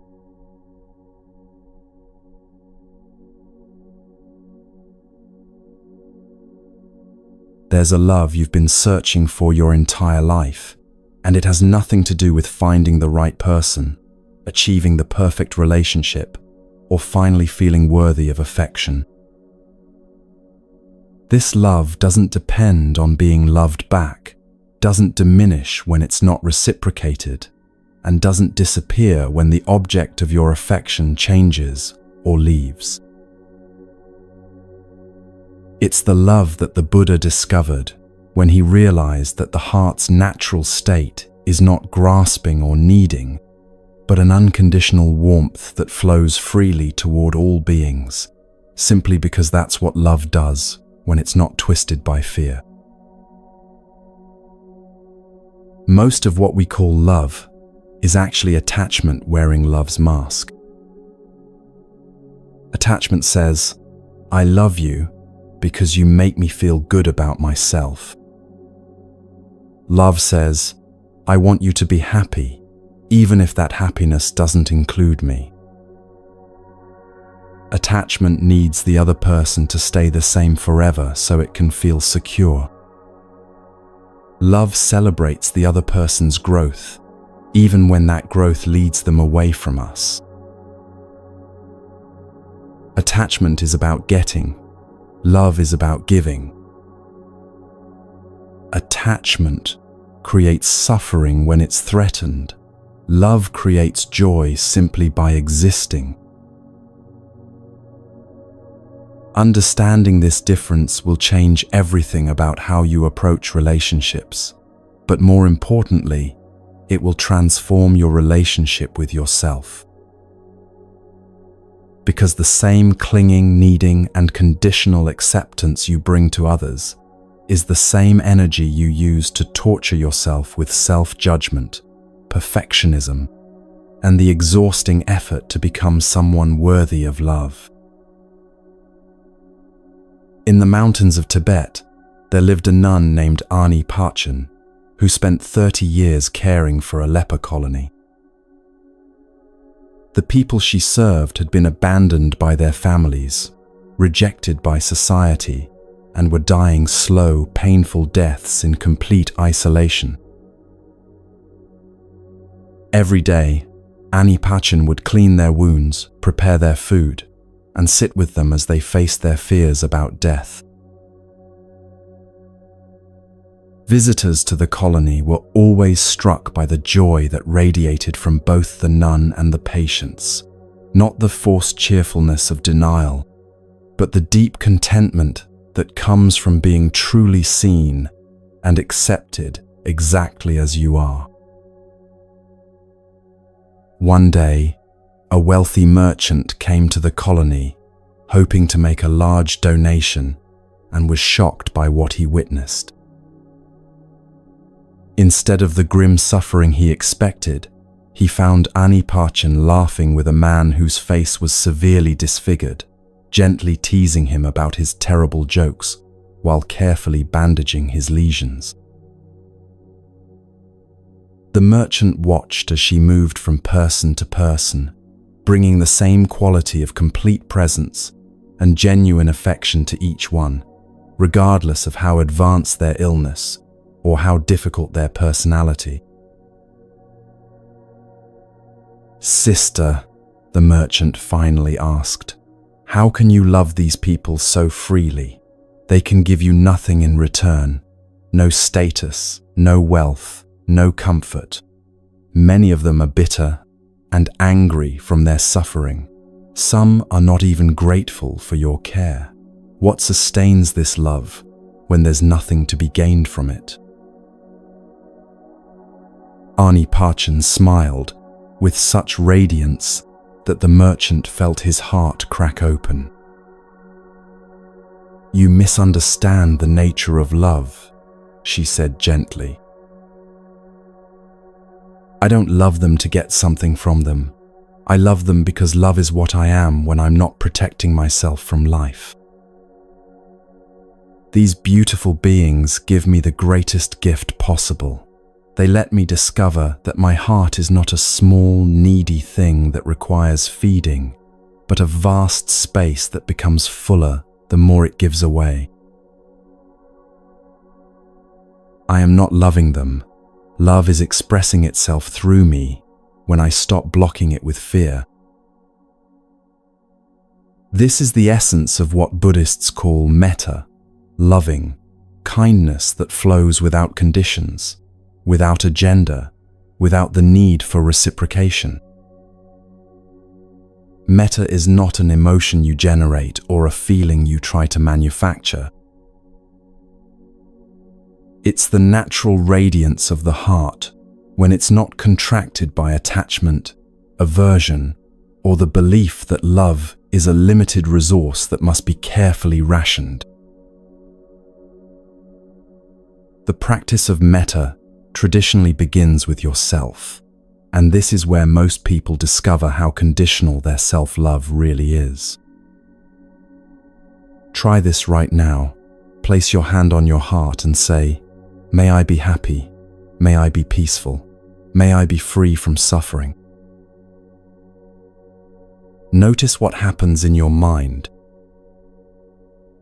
Does a voice arise that says, "But first you need to fix this about yourself," or "You don't deserve happiness until you accomplish that," or "You can't be peaceful while you still have these problems"?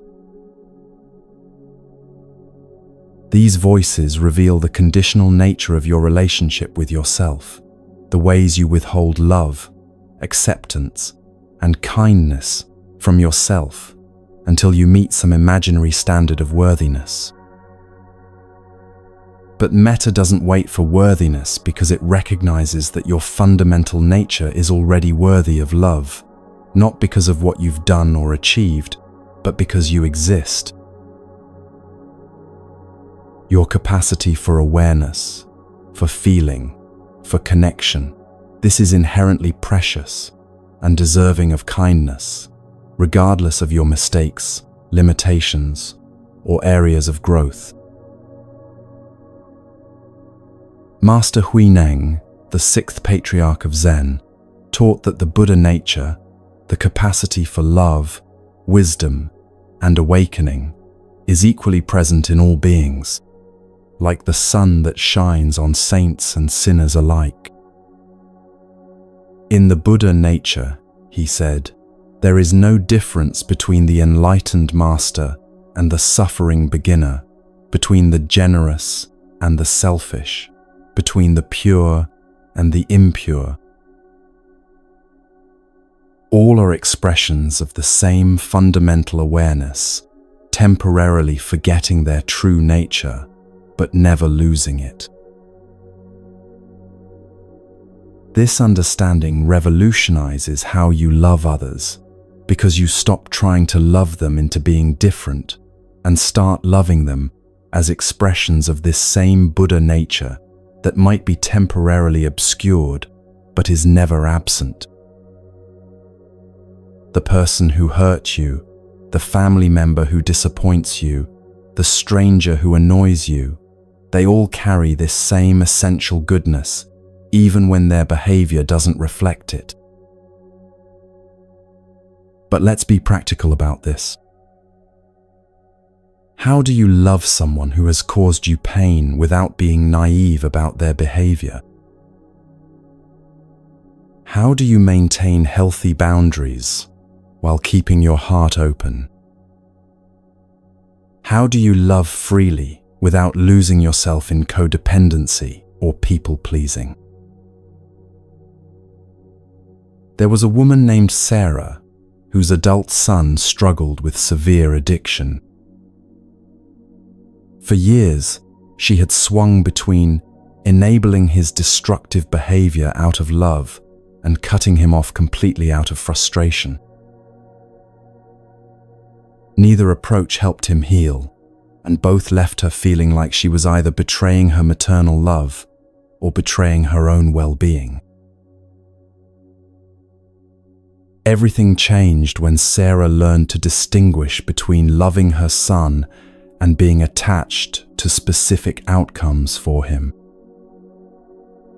She realized that her love had actually been a mixture of genuine care and desperate need for him to be okay so she could feel like a good mother, need for him to get clean so she could stop worrying, need for him to appreciate her sacrifices so she could feel valued. These needs were understandable, but they weren't love. They were attachment disguised as love. Through working with a Buddhist teacher, Sarah learned to practice what's called fierce compassion, love that's strong enough to say no when necessary, boundaries that are maintained not from anger, but from clarity, and support that doesn't enable harm. She could wish for her son's happiness and recovery while accepting that his choices were ultimately his own. She could offer help when it was genuinely helpful while refusing to participate in his self-destruction. She could feel deep sadness about his suffering without taking responsibility for fixing it. This shift didn't happen overnight, and it wasn't easy. There were many moments when Sarah's old patterns of anxious attachment would resurface, when she would lie awake at night worrying about where he was sleeping or whether he was safe. But gradually, she discovered that she could hold these worries with compassion for herself while not letting them drive her actions. She could feel the pain of watching someone she loved make destructive choices without believing that her pain meant she needed to rescue him. The breakthrough came when Sarah realized that her attachment to her son's recovery had actually been preventing her from truly loving him. Her desperation for him to change had made it impossible for her to see him clearly, to appreciate the parts of him that were already whole and beautiful, or to trust his own capacity for healing. When she released her grip on needing him to be different, she could finally love him exactly as he was, not as approval for his choices, but as recognition of his inherent worth that existed independently of his behavior. This unconditional love didn't make her passive or permissive. In fact, it made her stronger and clearer in her boundaries because she was no longer acting from fear and need. She could say, "I love you and I won't give you money for drugs," without anger or guilt. She could say, "You're always welcome in my heart, but you're not welcome in my home while you're using," without feeling like she was betraying her maternal role. Love without attachment is not love without strength. It's love with the kind of strength that comes from clarity rather than desperation. But metta extends far beyond personal relationships. As the practice deepens, you begin to feel genuine care for people you've never met, for animals, for the earth itself, for existence as a whole. This isn't abstract philosophy. It's a lived experience of recognizing your fundamental interconnection with all life. The Buddha taught loving-kindness meditation as a specific practice for cultivating this unconditional love. It begins with offering metta to yourself. May I be happy. May I be healthy. May I be at peace. May I live with ease. Then you expand it to someone you love easily, then to a neutral person, then to someone difficult, and finally to all beings everywhere. But this isn't just a meditation technique. It's training for how to live in the world with an open heart. Master Shantideva, the great Buddhist teacher, wrote, "All the joy the world contains has come through wishing happiness for others. All the misery the world contains has come through wanting pleasure for oneself." This isn't moral preaching. It's pointing to a practical truth about how the heart works. When you're focused on getting love, approval, or happiness from others, you create the anxiety and dissatisfaction of need. When you're focused on offering love, understanding, or kindness to others, you discover the joy that comes from the heart's natural generosity. But what about romantic love? How does this understanding apply to intimate partnerships, where attachment often feels like the very essence of love? This is where the teaching becomes most challenging and most transformative. There was a couple, David and Maria, who had been married for 15 years and were on the verge of divorce. Their relationship had become a battleground of mutual expectations, disappointments, and the exhausting effort to make each other into the partner they thought they needed. David wanted Maria to be more organized and decisive. Maria wanted David to be more emotionally expressive and romantic.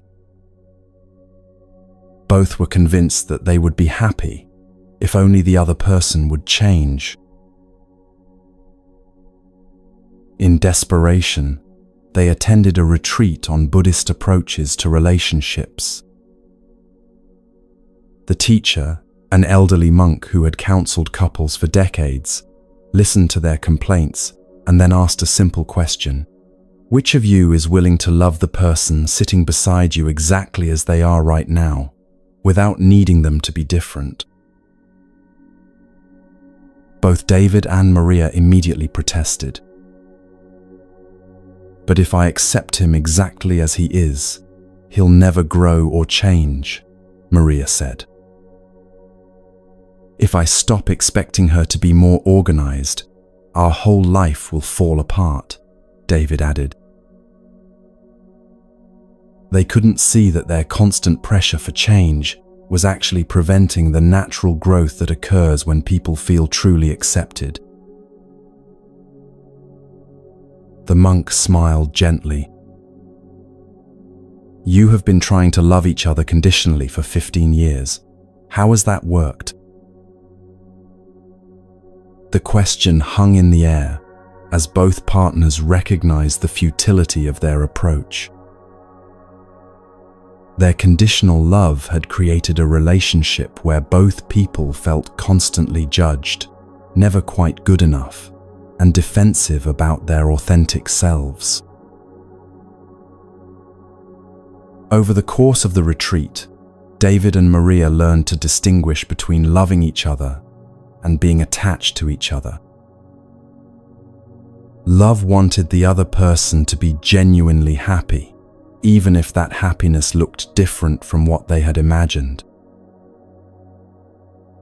Attachment wanted the other person to fulfill specific roles and expectations that would make them feel secure. Love was spacious enough to allow growth and change, Attachment tried to freeze the other person in place.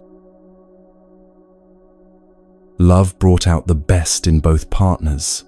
Attachment brought out defensiveness and resentment. The transformation didn't happen immediately. There were many moments when old patterns of expectation and control would resurface.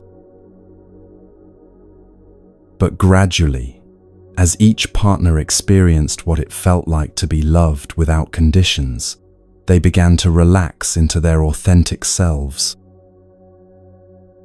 David discovered that when he wasn't being pressured to be more emotional, his natural warmth could emerge organically. Maria found that when she wasn't being criticized for her spontaneous nature, she actually enjoyed bringing more structure to their shared life. They learned that unconditional love doesn't prevent growth. It creates the safety and acceptance that makes genuine growth possible.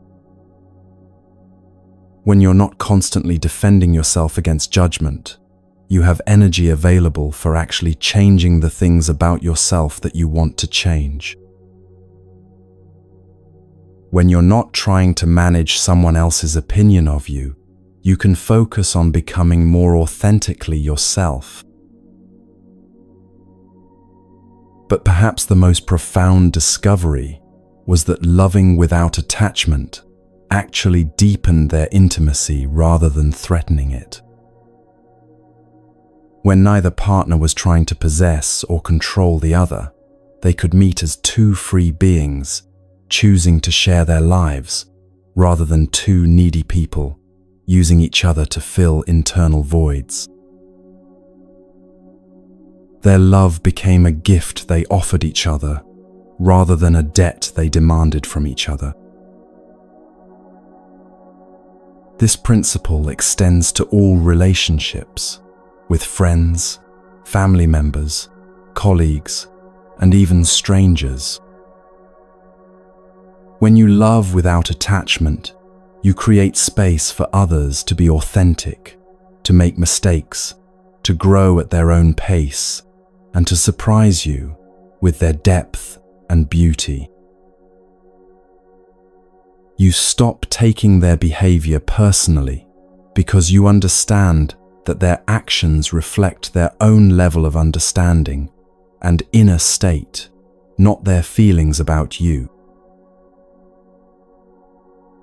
The Dalai Lama, perhaps the most recognized teacher of loving kindness in our time, often speaks about his practice of metta toward the Chinese officials who destroyed his homeland and forced him into exile.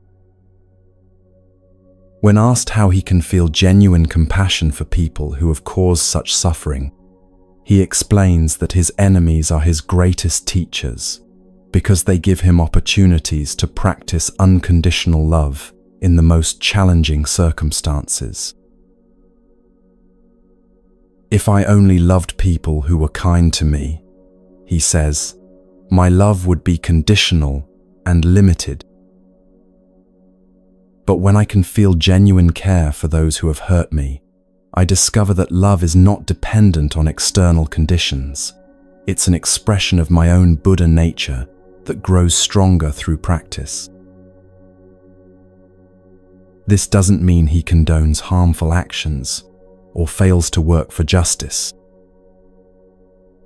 It means he can oppose harmful behavior while maintaining compassion for the confused and suffering beings who perpetrate it. This level of metta might seem impossible or even undesirable. Why should you love people who have hurt you? Why should you feel compassion for those who show no compassion? The answer is not moral obligation but practical wisdom. Holding hatred, resentment, or conditional love in your heart hurts you more than it hurts anyone else. These emotions are like poison you drink hoping to harm someone else.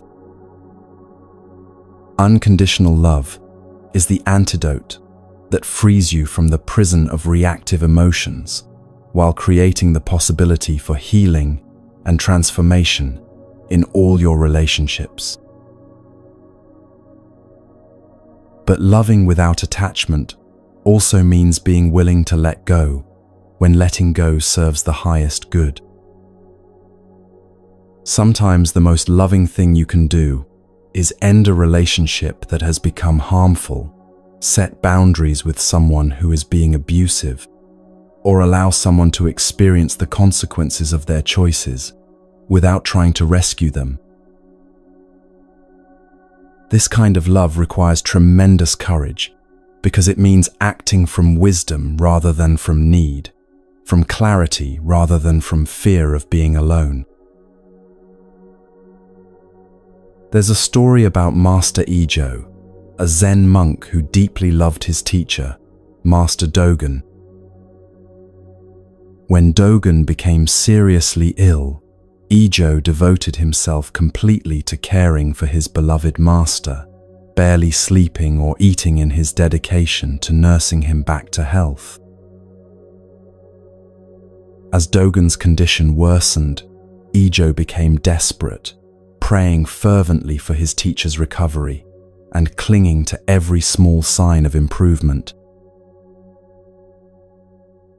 One evening, as Ijo sat beside Dogen's bed anxiously monitoring his breathing, the dying master opened his eyes and said gently, "My dear student, your attachment to keeping me alive is preventing you from truly loving me in this moment.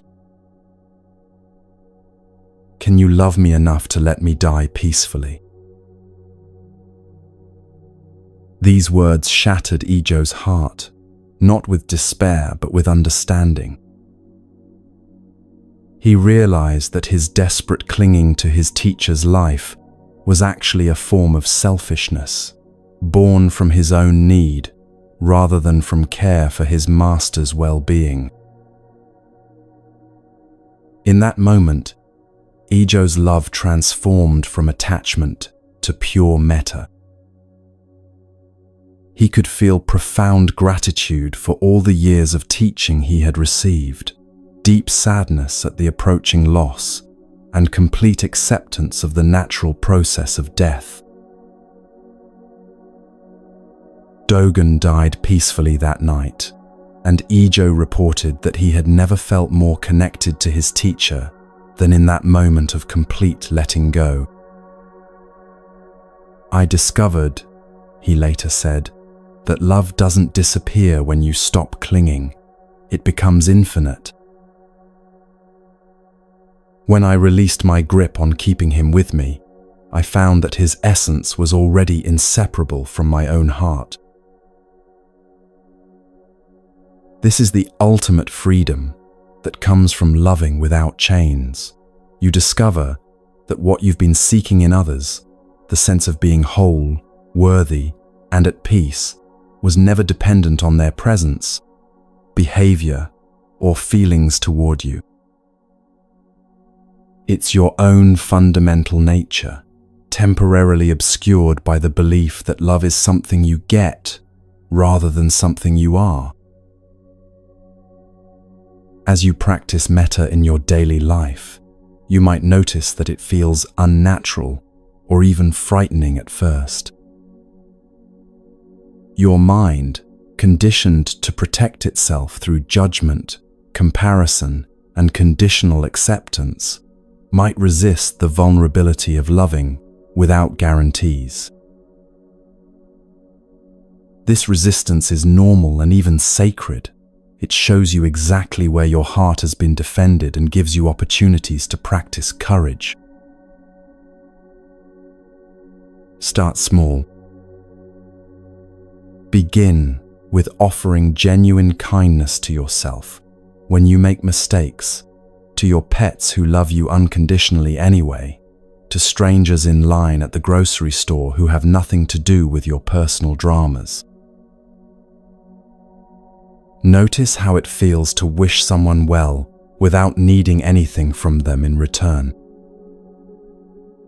Pay attention to the lightness that comes when you're not monitoring whether your love is being reciprocated or appreciated. Gradually, you can extend this practice to more challenging relationships, the family member who triggers your old wounds, the colleague who doesn't acknowledge your contributions, the ex-partner who left you feeling abandoned. This doesn't mean accepting harmful behavior or pretending that everything is fine.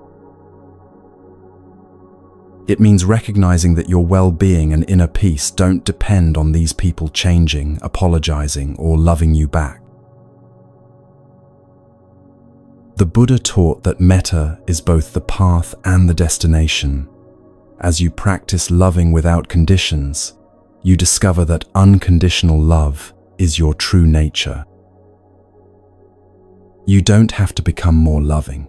You simply have to stop preventing love from flowing naturally through you. Every moment of choosing compassion over judgment, acceptance over control, generosity over grasping, is a moment of returning to who you really are beneath all the protective strategies you've developed. Tonight, as you prepare to rest, I invite you to feel the love that's already present in your heart, not as an emotion you need to generate, but as the warm awareness that naturally arises when you're not defending against life. This love extends to every being who, like you, is seeking happiness and trying to avoid suffering in the only ways they know how. It includes your past selves who made mistakes from ignorance, your future selves who will continue learning and growing, and your present self who is perfectly imperfect exactly as you are. You don't need to wait until you're more enlightened, more healed, or more worthy to love and be loved without conditions. The love you've been seeking everywhere else has been patiently waiting in your own heart all along, ready to flow freely the moment you stop trying to earn it, control it, or make it dependent on external circumstances.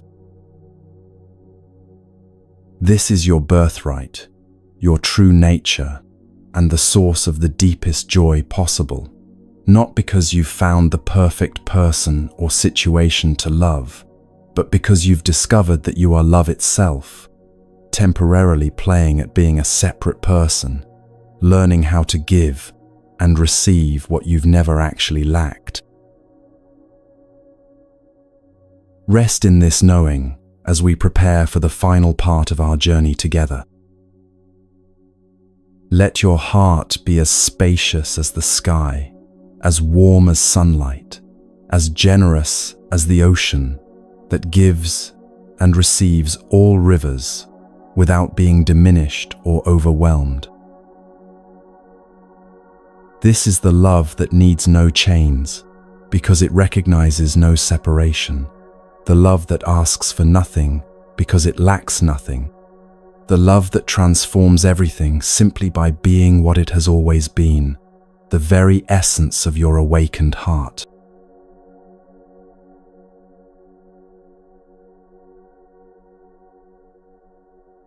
Here you are, at the end of a journey that never really began and will never truly end. Every teaching we've explored tonight has been pointing to this moment, not this moment as an idea, but this actual breathing, this quiet settling, this gentle release of everything you thought you needed to carry. Feel your body sinking deeper into rest. Notice how your breath continues without your management, your heart beats without your supervision, your awareness remains present without your effort. This is what the Buddha meant when he spoke of the ultimate surrender, not giving up on life, but giving up the exhausting illusion that you are separate from it. Your breath has been your most patient teacher all along. Every inhale arrives exactly when it's needed. Every exhale releases exactly what's ready to go. There's no forcing, no clinging, no anxiety about whether the next breath will come.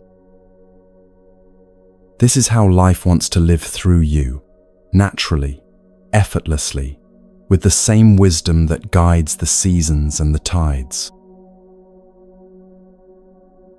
The deepest teaching isn't something you learn, it's something you stop preventing. When effort becomes effortless, when surrender becomes strength, when letting go becomes love, you discover that you've been seeking everywhere else what was never absent from this moment. Let everything settle now. Let your thoughts slow like leaves falling from a tree. Let your heart rest in its own natural rhythm. The Buddha taught, peace comes from within, do not seek it without. You are that peace, breathing gently in the darkness. Finally home.